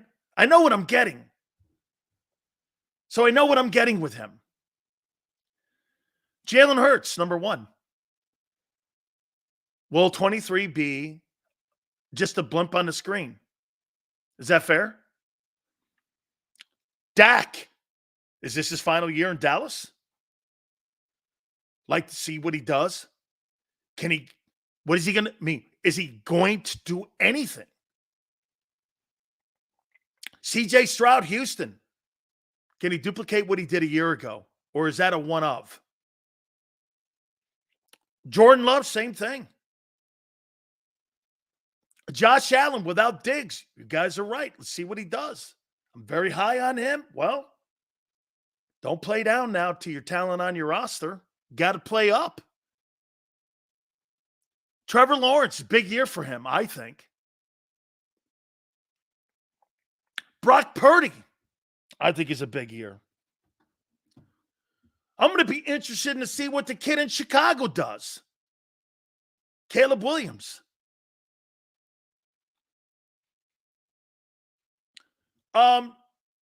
Jalen Daniels in Washington, I'm going to be interested. And Dimes Jones in New York. Buyer's remorse. By the way, real quick, there is conversation that the Eagles and the Cardinals can make a deal for James Bradberry. I don't know what that is looking like. I don't know why the Cardinals would make that deal. It's Jonathan Gannon. So, I mean, there's conversation going back and forth right now, or at least a preliminary conversation that James Bradberry could be dealt to the Arizona Cardinals. So, Howie trying to get some type of equity maybe? I don't know how that would look, but I do not believe that James Bradberry will be on the football team.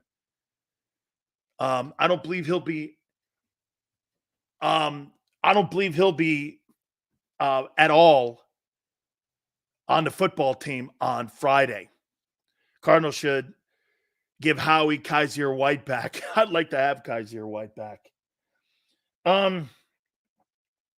Real quick, I saw somebody bring up Trey Lance. I'm trying to figure out Trey Lance's role in this whole thing with Dak, too, by the way, when I said one of the interesting quarterbacks that I'm looking forward to seeing.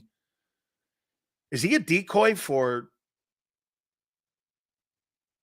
Dak Prescott in negotiations? Is that why they brought him in? What's his role on that team? Like, what's his role? Right? What's his role on the team? I think Shedeur Sanders is a starting quarterback next year. I do. I think he's a starting quarterback. But what's his role?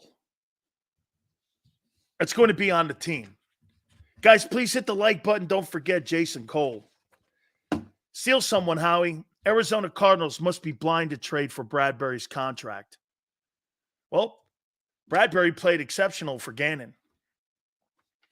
You can't deny that. He was exceptional. All right. As we said, Jason Cole, bottom of the hour, guys. Please hit the like button. We appreciate you guys very much. The Green Bay Packers, first up on the docket in regular season.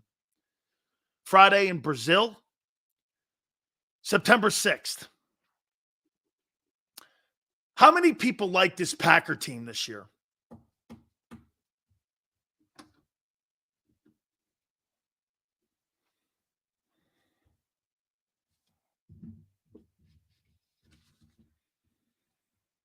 How many people like the Packer team?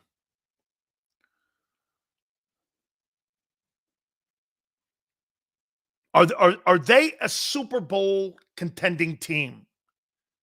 This Packer team. I like this Packer team. Here's my just brief overview.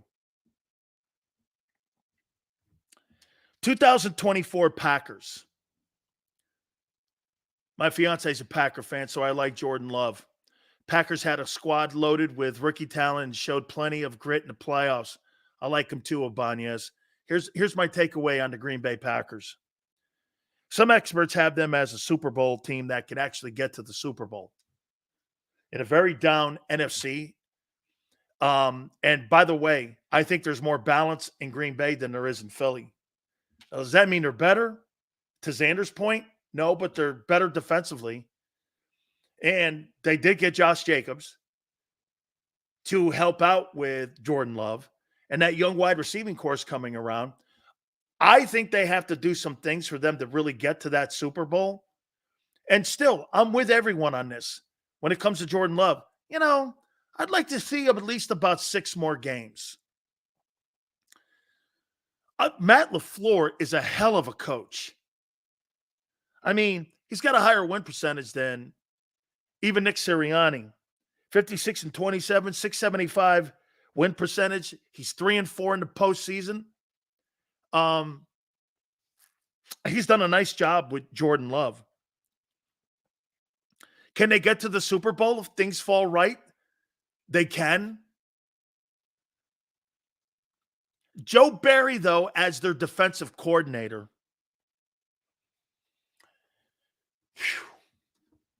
I could see Brandon Staley like a D coordinator in Green Bay. Something like that. In Green Bay. I totally can. Joe Barry as the defensive coordinator, I think he's a heck of a linebacker coach. McCarthy developed Rodgers today, and he's been working with Lance to see if he can be a good starter in this league. Kyle Shanahan has put all kinds of quarterbacks in positions to win, and he couldn't do anything with Trey Lance. I don't know. I think the Packers have to bring back David Bakhtiari. I think they got to bring him back. I think they need help at O-line, and I think they need to bring him back. Okay? That's right, Alex. I agree, Sills. I think Barry's very hit or miss. I think he's hit or miss. He's LaFleur and Mike McDaniels from Kyle Shanahan's coaching staff tree or McVay. Dude, if I'm not mistaken, Senor, I think those guys were all in Washington. Am I right, Senor, when I say that? Weren't they in Washington with Jay Gruden, LaFleur, McVay? Weren't all those guys in Washington?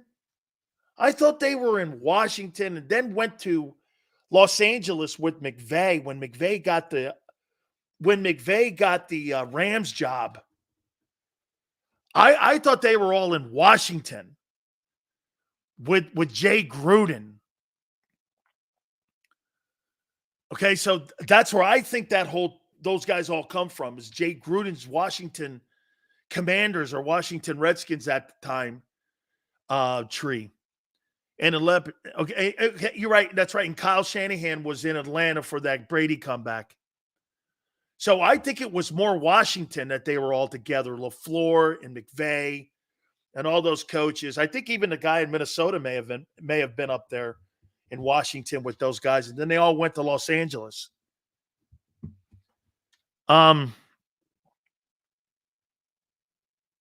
What's the extension for Jordan Love going to look like? Would you pay? Kyle was Washington's offensive coordinator from 2010 to 13. He was the Skins coordinator, okay? I know. Jay Gruden's offensive play calls.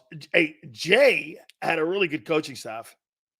They had a sensational coaching staff in Washington when he was there. How much are you going to pay Jordan Love?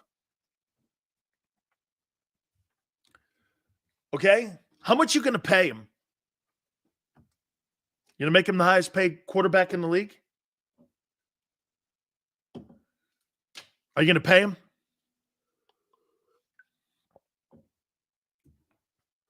$50 million plus, Senor says.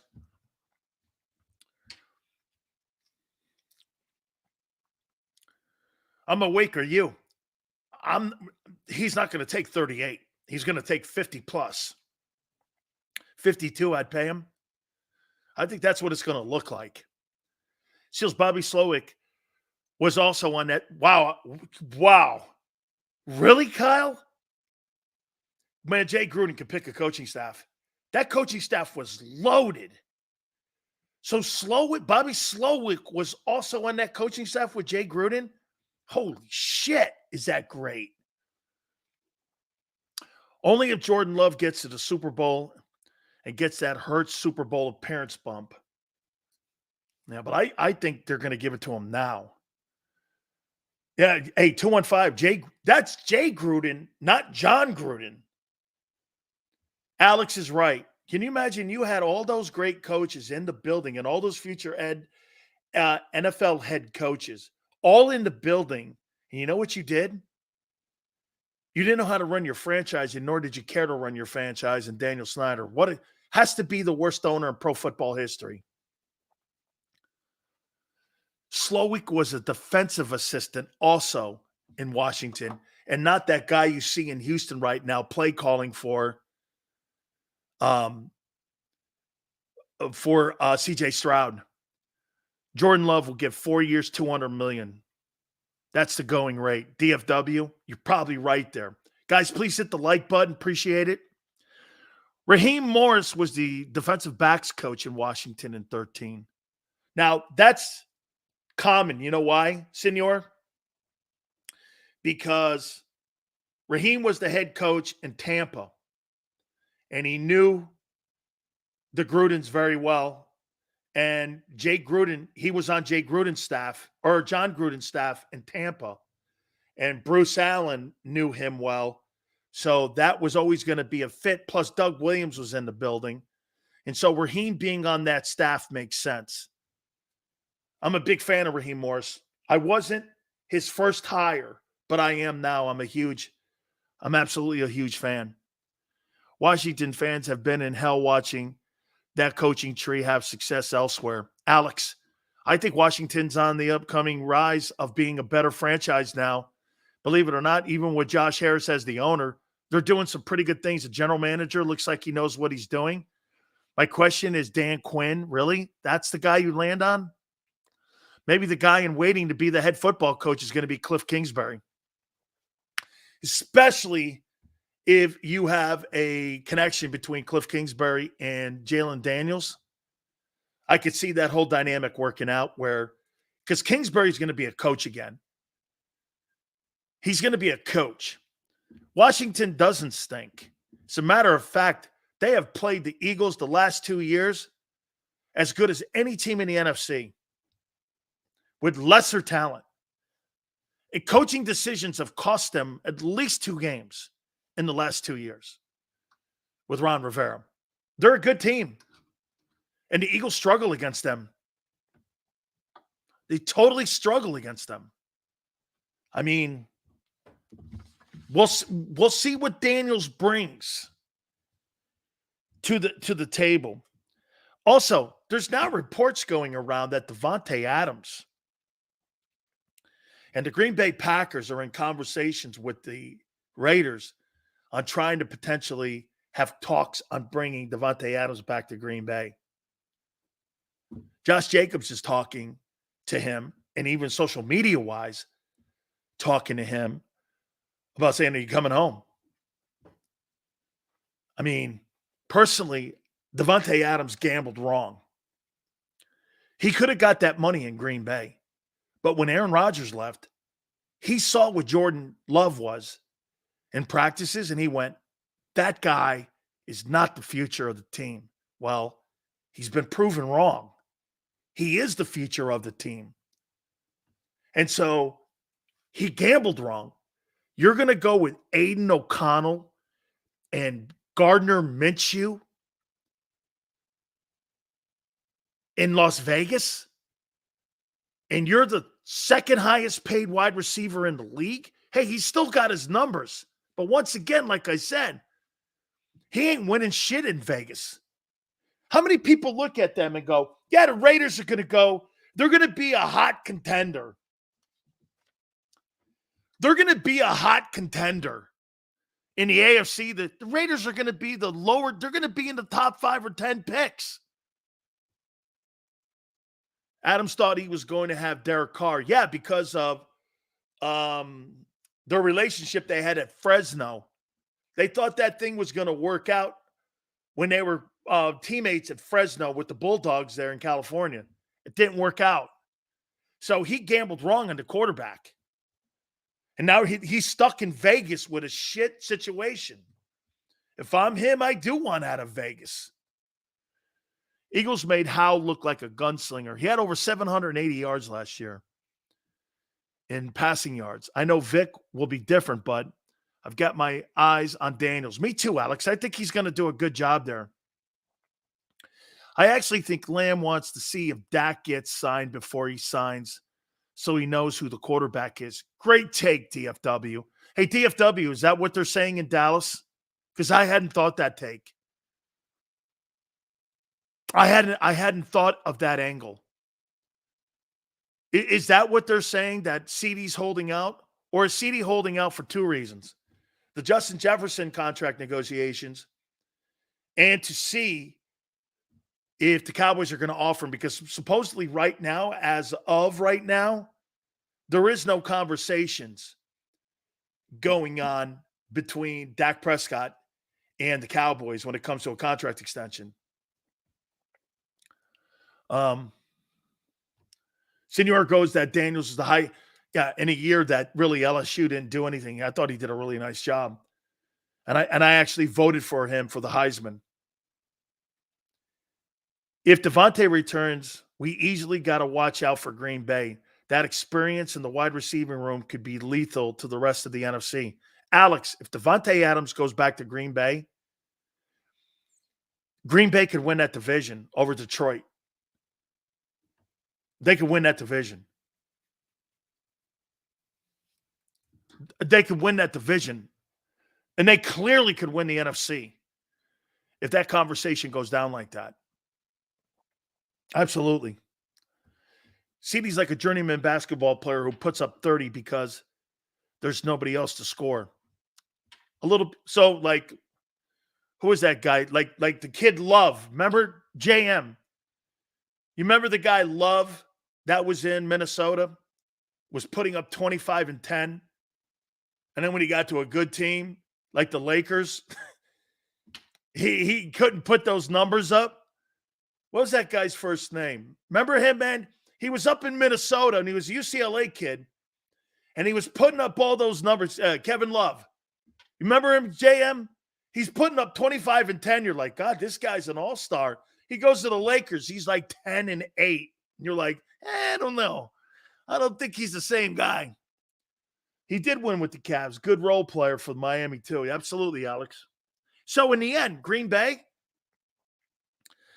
I do think that they're a good and well-run organization. I think they are one of the top 5 teams in the NFC. And I think they're a young team, and I think they're a team that's growing and getting better. Hey, don't forget, we're efforting our friend Jason Cole. That'll be at the bottom of the hour. We'll talk a little bit about this stuff, too. I like that angle with Dak, actually. Love should have stayed in Cleveland. Yes, he should have. I actually like that angle. I didn't think about that with CeeDee. CeeDee's got a lot of things to look at. If you're CeeDee Lamb, do you want a contract in Dallas? Or how'd you like to go to Kansas City? Or go to some of these other places like Buffalo? How about CeeDee Lamb at Buffalo? You get Lamb in Buffalo with Allen. Or these wide receiver big money players are going to be, they're going to be the most moved position in the next 5 years of any position in the league. And they're all going to be high-priced hitmen. You notice the trend. Look at the trend today. Jalen Waddle gets that contract. AJ. And all these guys have been dealt, like I've been pointing out to you. I think these guys are the most mobile position in the NFL. Because some of these guys, like, look at Tyreek Hill's last year on his deal. I was telling Xander when he was on 3:30. I was telling him when he was on, that $45 million in the back end of that contract that the Dolphins gave him is phony money. Miami's not paying him $45 million bucks. So it shot the contract up. If you think about it right now, he's not making $30 million. You go by the guarantees. They got him and his value of his contract where he's making $29 million. I don't believe that. I think he's making more like $25, $24 million. Because that $45 million in the back end of that deal is not real money. There's not a chance in hell Dallas is or Miami is going to pay him that money, Jalen Waddle that money, and then turn around and pay Tua $50 million. No way. No way. Wide receivers are prima donnas. They're getting paid well. Lamb sees like a guy looking for max deals. So there's nothing wrong with that. Debbie goes, I'd like to see Lamb in Buffalo. Hey, CeeDee Lamb in Buffalo with Josh Allen and a better coach is what I'd like to see. Sean McDermott is not the right coach in Buffalo. I completely disagree with them bringing him back. Reed doesn't overpay wide receivers. CeeDee isn't going to Kansas City without a haircut. True. You're right. Andy Reid doesn't. Andy Reid cares more. Isn't it funny, JM? Who was the tight end during the Andy Reid era in Philly? Who was the tight end in Philadelphia in the Andy Reid era?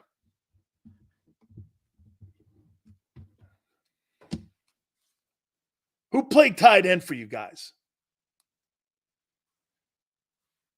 Who played tight end? Chad Lewis. How many folks? Give me a grade on Chad Lewis. Okay, it's Selick, right to him. Yep, Selick. Who? Give me a grade on both those guys. On what you think they were, how good they were. B players, Pro Bowlers,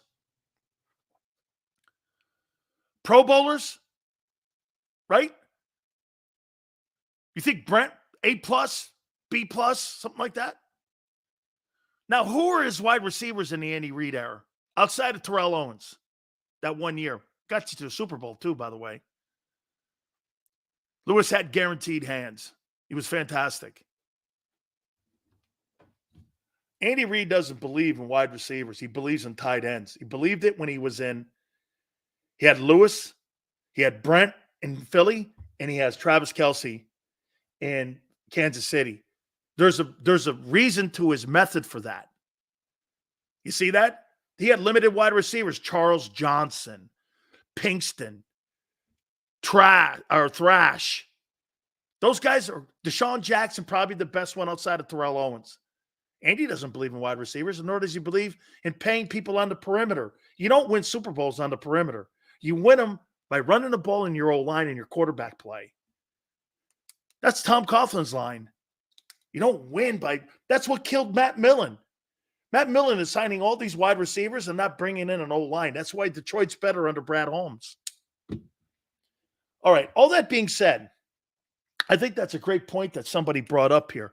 Please do me a favor, hit the like button here. Our good friend Jason Cole joins us now.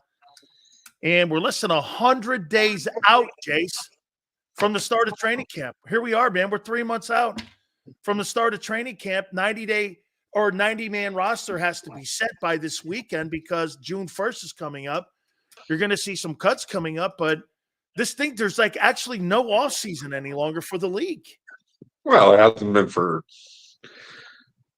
Well, as long as I've been covering the league. So, go back to 92 is my first year covering the league. There was no offseason then. So, no, there hasn't been an offseason probably since the advent of free agency, which has been right about late 80s, basically, when you could, you had more control and demand to bring guys in during the offseason, and the money got big enough so that they didn't have to have offseason jobs and things like that. So, yeah, you'd say 80s, probably 88, 89 in that era is when you're basically no more offseason.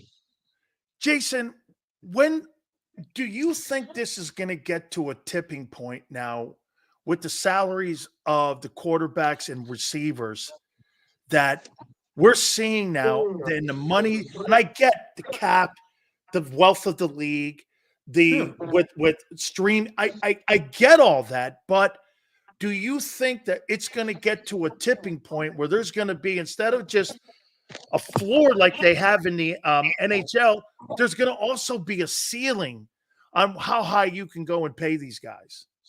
No, not in the current market. I think that players tend to like the sort of lottery atmosphere. And let me just put it this way. The players are not around long enough to understand how to change the salary system and why it needs to change. And the current leadership of the NFLPA, and I'm not blaming them because it's been this way ever since DeMaurice Smith took over, and now they have Lloyd Howell. They don't understand the dynamics of salaries in the locker room. And they don't understand how much the bottom 30 guys on every roster are, making the minimum, which to you and me sounds great, but is not proportional to what the top end guys are. So look, you complain about, and I'm not saying you personally, but people sit there and go like, how can you pay wide receivers $28 or $30 million a year? And how can you pay quarterbacks 40 or 45 or 50 or $55 million a year? And why is this? Well, somebody has to make the money. Okay. Like the money has to get spent because there's a minimum spend threshold for the teams, right? So they have to get there.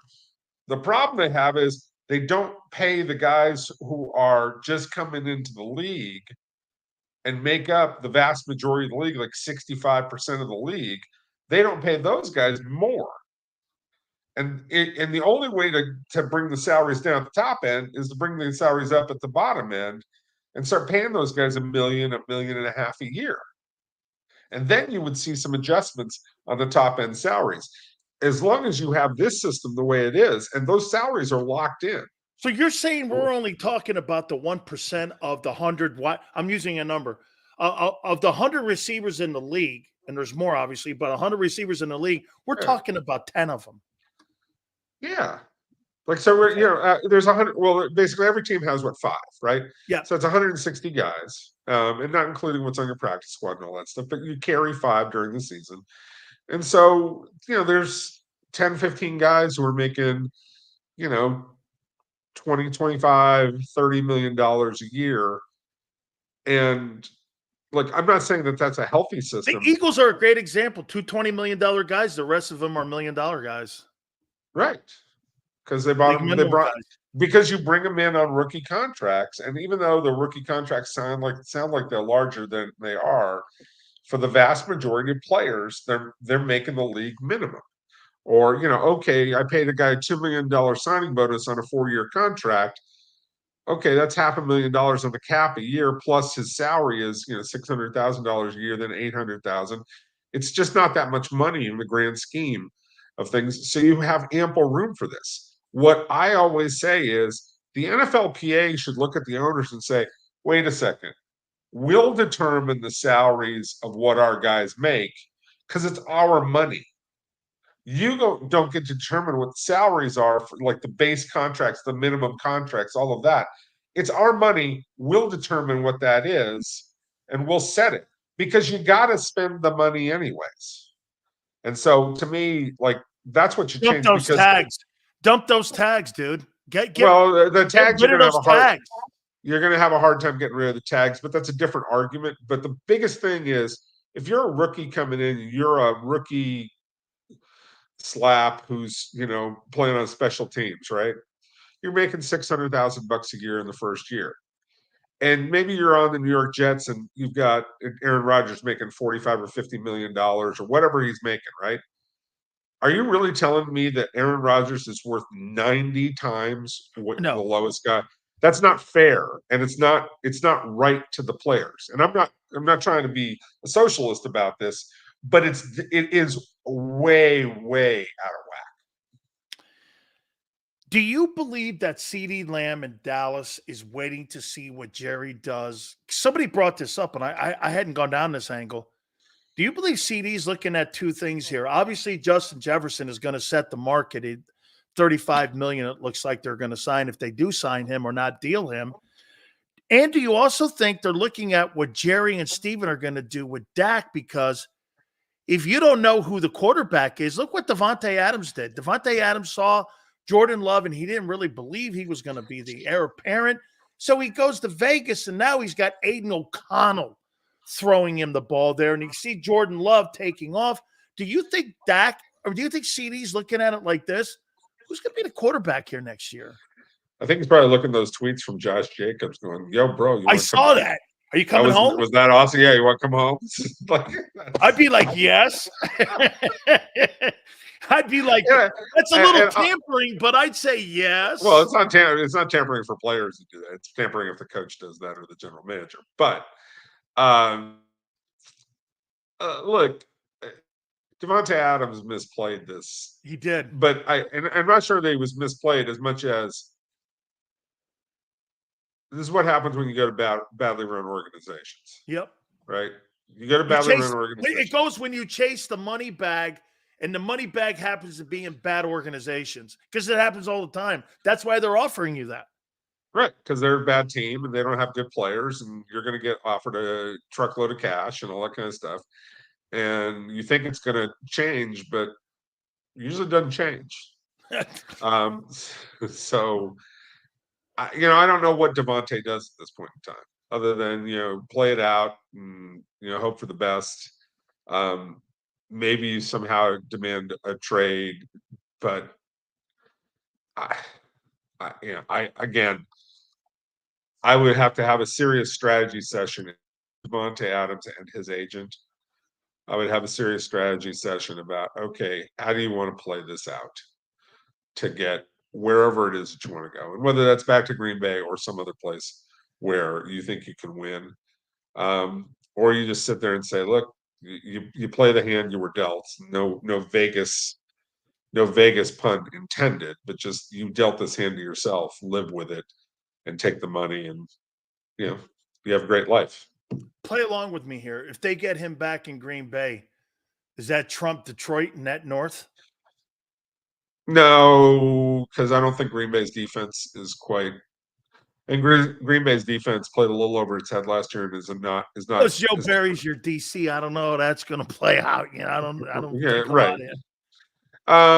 That too. I mean, I'm a little bit better with Joe Barry, but look, I just don't think they have the depth of personnel on defense as much. And I'm not saying Detroit's great. Don't get me wrong, but I think Detroit is a year ahead of where Green Bay wants to be, if that makes sense. Yep, absolutely. In terms of the rebuild of the overall roster, I would argue Jordan Love. Yes, I would probably take Jordan Love over Jared Goff. All right, as even though Goff has a much longer and deeper resume, I take Jordan Love.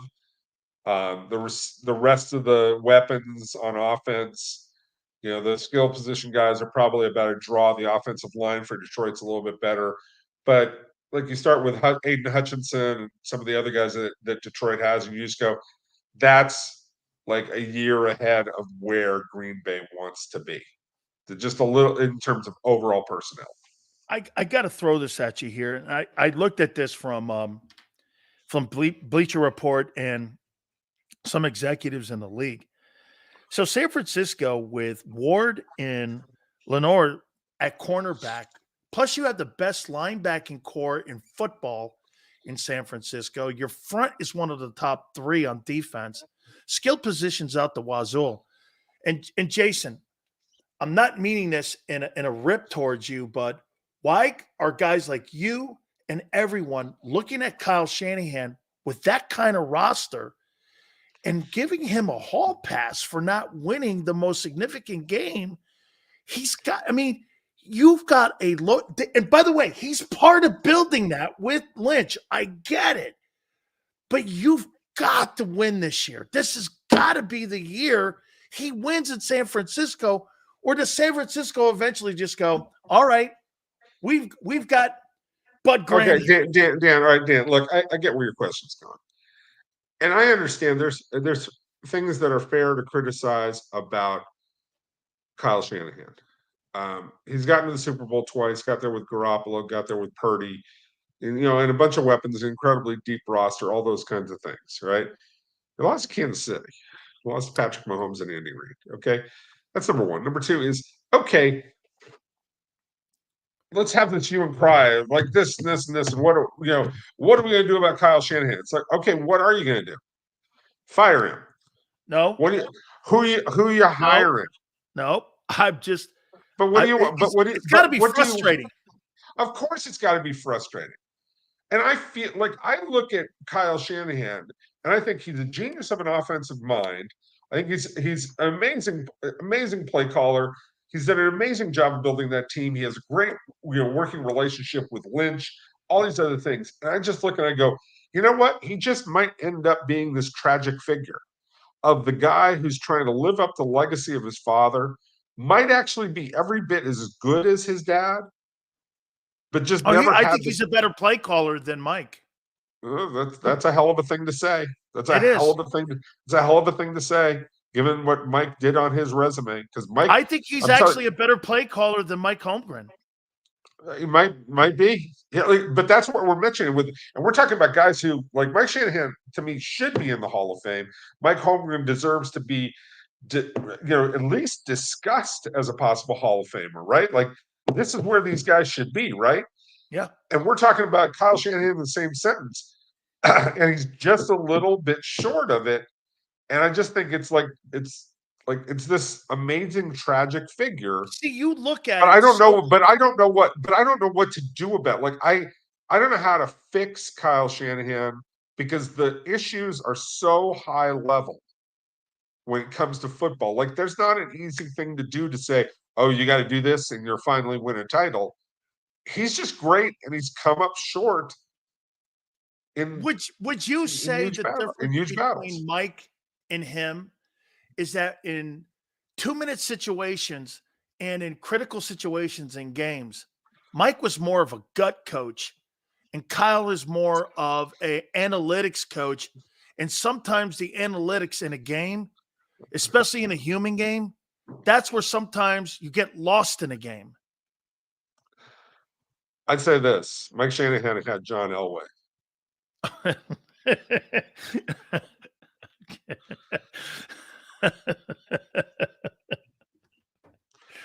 Okay. End of conversation.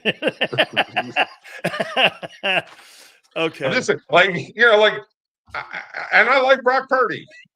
Okay, I do. Okay, wait. I like Brock Purdy. I like Brock Purdy a lot. Purdy, John.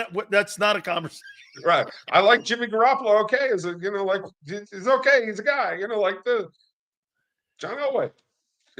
And by the way, when he was in San Francisco and won a Super Bowl, it's Steve Young. Mike had Steve Young and John Elway when he won Super Bowls, and he spent the rest of his career. Mike Shanahan spent the rest of his career trying to find guys who were anything close to that. The Taylors of the world, the Jake Plumbers of the world, the Brian Griese's, he spent Robert Griffin III and Kirk Cousins. Like, it was this search for those guys. And the problem is there's only so many of those guys. Yeah, John Elway. That's it. Yeah, John Elway. I'm sorry I laughed, but when you said it's my question sounded dumb after you said that there. All right. Kurt Warner said something interesting today that I couldn't believe that I heard Kurt Warner saying, because Kurt Warner's not really a shade talker. And he said something about Aaron Rodgers.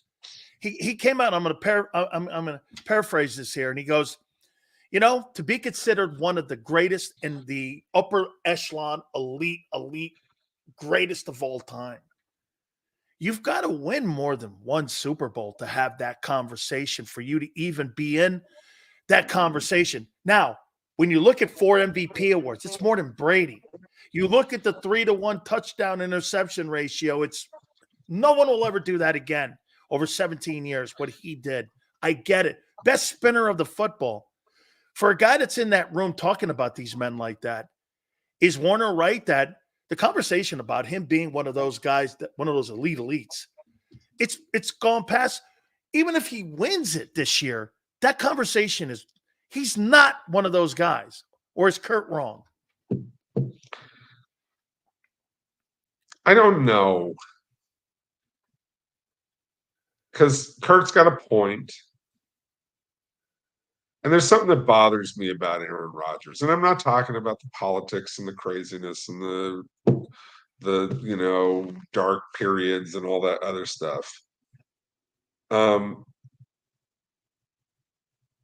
always thought, or I thought for a long time, his big with Mike McCarthy and Ted Thompson and everything that went on with Green Bay was, are we all in to win, right? And then at the end of his time in Green Bay, it became, am I in charge and can I max out the amount of money that I'm making? Can I 150 manipulate last 3 years they gave him? Right. And can I be the boss of the head coach instead of the head coach being the boss? Can I tell LaFleur what to do when I couldn't tell McCarthy what to do? Like, I want to be the boss, and I want the money, and I want this, and I want that. You think he's doing that in New York now? Yeah, a little bit. Yeah. I agree. Well, and it's like, look, dude, what is your goal? Because at a certain point, you got to be part of the organization and bought into everything. Dude, it's like when he went to the Jets and he said, I'll be there for, most of the offseason. Most? Are you going to be there for the whole thing? Are you going to make a statement that, hey, guys, we are here to win this whole thing, and I will do everything in my power going to a new organization, a new environment, a new place, and I am dedicating every what I am to finally win a Super Bowl again. Right? Is that what you are? Jason, do you think this comes down to being a good teammate? You think he's not? Yeah, because I think that he's distracted himself. Look, Aaron Rodgers is a really, really smart guy. I enjoy talking to Aaron Rodgers. I enjoy watching him play. I kind of enjoy his weirdness, okay, in its own way, right? I'm like, okay, I don't agree with most of it, but like, okay, I'm here to hear what you have to say, right? Like, it doesn't really bother me, other than, are you focused on winning? Are you focused on whatever it takes at this time? Because that's where I thought you were. I thought for a long time you were jealous of Tom Brady because everything that happened in New England and everything that Brady was about trying to win. And you were upset in Green Bay that they were not fully focused and getting you the resources and doing everything you needed to do to win. And then all of a sudden it became about something else. Like there was this weirdness that became about something else. Sure It's did. like, dude, like, be there to win. He went off the rails the last 3 years in Green Bay. Just totally. I absolutely agree, sadly. Now, at that same time, if you want to watch somebody throw a football. Yes, sir. Okay. I've covered Dan Marino for 8 years. I went to college with John Elway. I was in San Francisco for most of Joe Montana's career. If you want to talk about like guys who can spin a ball. Yep. Rodgers is right there with Marino. He is right there with Elway. Yep. Anybody, when you talk about spinning a ball and doing things and oh my God, the accuracy, like it's just sick to watch. And like to be completely sprinting to your left and throw cross body and to a guy on the sideline and complete it from 30 yards away. Like it's mythic kind of stuff to watch if you understand the art of quarterbacking. But I think Kurt has got a point here, which is, look, dude, what are you about? Yeah. What are you like? At the end of the day, are you about you, or are you about you want to win titles? I don't completely agree with Warner's like you got to win more than one title kind of thing. I think that's a kind of a shallow analysis of it. But he's not. But he's on the right track of what are you here for? What is your goal? Because Brady was all about I want rings, man. Bradshaw was all about Bradshaw was about rings. Elway was about Aikman rings. too. Those guys were about rings, and it was anything that they could do to get rings. Finally, Jason, you had a conversation. You kind of caught me. Oh, wait. Let me just say one last thing before you say that. Are you going to say that one of the greatest quarterbacks of all time, and because he won 0? Like Kurt, are you going to make? No, you can't make that argument. I watched Dan Marino. I wouldn't stand on that level to go Trent Dilfer or Jim Kelly. Yeah, absolutely not. Tarkington, he's one of the greatest all time. No, yeah, not having any of that. I wouldn't do that either. But I'll ask you this last because you caught me off guard last time. So I'll ask you a newer version of it. How do you think the Kansas City Chiefs have handled the Harrison Buckner conversation and what's gone on between how Travis Kelce's answered it and also how the Chiefs have answered it? Oh, man, I wish we could have got that in there with him. Like to have gotten that last one in there with Jason Calder, man, because I wanted to know, because he kind of caught me off guard a little bit with that last one here, and I wanted to see potentially that maybe he comes back here, and we'll run through the tape here with him if he comes back here, because I'd like to have gotten his last take on that Harrison Buckner, because I think the Kansas City Chiefs have actually handled it very well. And I think Andy Reid has handled it well. I think Travis Kelce has to be, maybe JM. It was perfect timing. But I actually think that Kansas City has done a nice job in how they've handled it. You're not trying to piss off both sides of the aisle. That's the one thing you got. Like when you get a guy like Robert De Niro, who's an actor standing up front of a courthouse. Hey, he sells tickets to movies. Are you really trying to piss off half the country? You sell tickets, you're an actor. Is that what you're looking to do? Remember what Jordan said. Even Republicans buy sneakers also. So at the end of the day, maybe we'll catch up with him next week and we'll get that question in there. So, he's back. I have to finish up this question. Jason, I got to finish this question for you. Yeah, okay. It sounded important. That's why I called back. Okay, here. How do you think the Kansas City Chiefs have handled the Harrison Buckner conversation? I think they've been fine. I think that what they're saying is accurate. I think that, you've been in locker rooms, right? 53 guys together, especially 53 alpha males, right? They'll have opinions, man. Who got old ladies at home, though, that are going to be in the rear, too. Remember that. Yeah, they all got old ladies at home, and they got to deal with that, too, right? Yes, sir. But and trust me, and some of their old ladies agree, and some of them don't, right? Yep. Some of the old ladies do you think they should have fired him? No, okay, not at all. Look, I don't. It's just look. Culture is wrong culture. Harrison Buckner deserves to have his job. Colin Kaepernick deserved to have a real second chance. Yes. They deserve, all these guys deserve to say whatever they want to say. They deserve to have a chance to boo them or to argue with them or tell them we're wrong or others threatening people's jobs. If they commit crimes, that's a whole different thing. But you're talking about he's talking about the way he wants to run his life. There are things I disagree with him about, like the diabolical, claim. I don't think it's a diabolical thing that women are going out and getting professions. You're talking to your daughter right now. She's just getting out of college. She just graduated. Yep, she just graduated. All right. And I'm sure you had a talk with her hey, honey, you got to get a job. You got to get yourself ready. You got to get yourself moving towards a career because, hey, by the way, I want you to get married. I want you to have kids. I want you to make whatever, be happy and do whatever you're going to do. But guess what? People get divorced in this world. Yeah. Okay.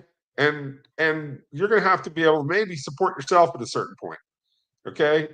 That homemaker thing really works great if you know you and your husband are going to last forever. And that don't happen in this country much anymore. Not a diabolical thing that women are getting careers. It's necessity, pal.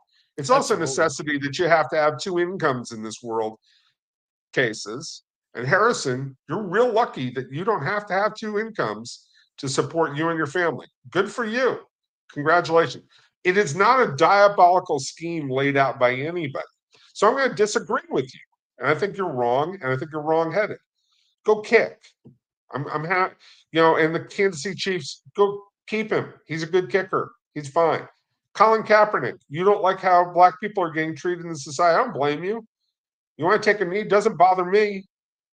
Protest is part of country works. I believe in that. I believe strongly in that.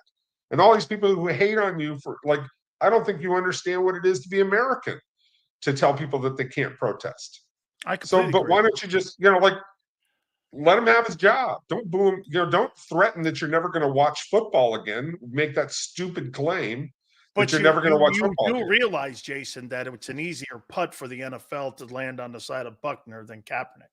Oh, absolutely. Bucker's much easier one. I mean, and they're not really landing on the side of him. They're just disagreeing with him. And this is a lifestyle choice, not a race issue, which really gets people fired up, but it's close. And again, go argue with the guy. Go yell at, go buy your ticket and yell at him and call him a misogynist jackass. I don't care. That's up to you.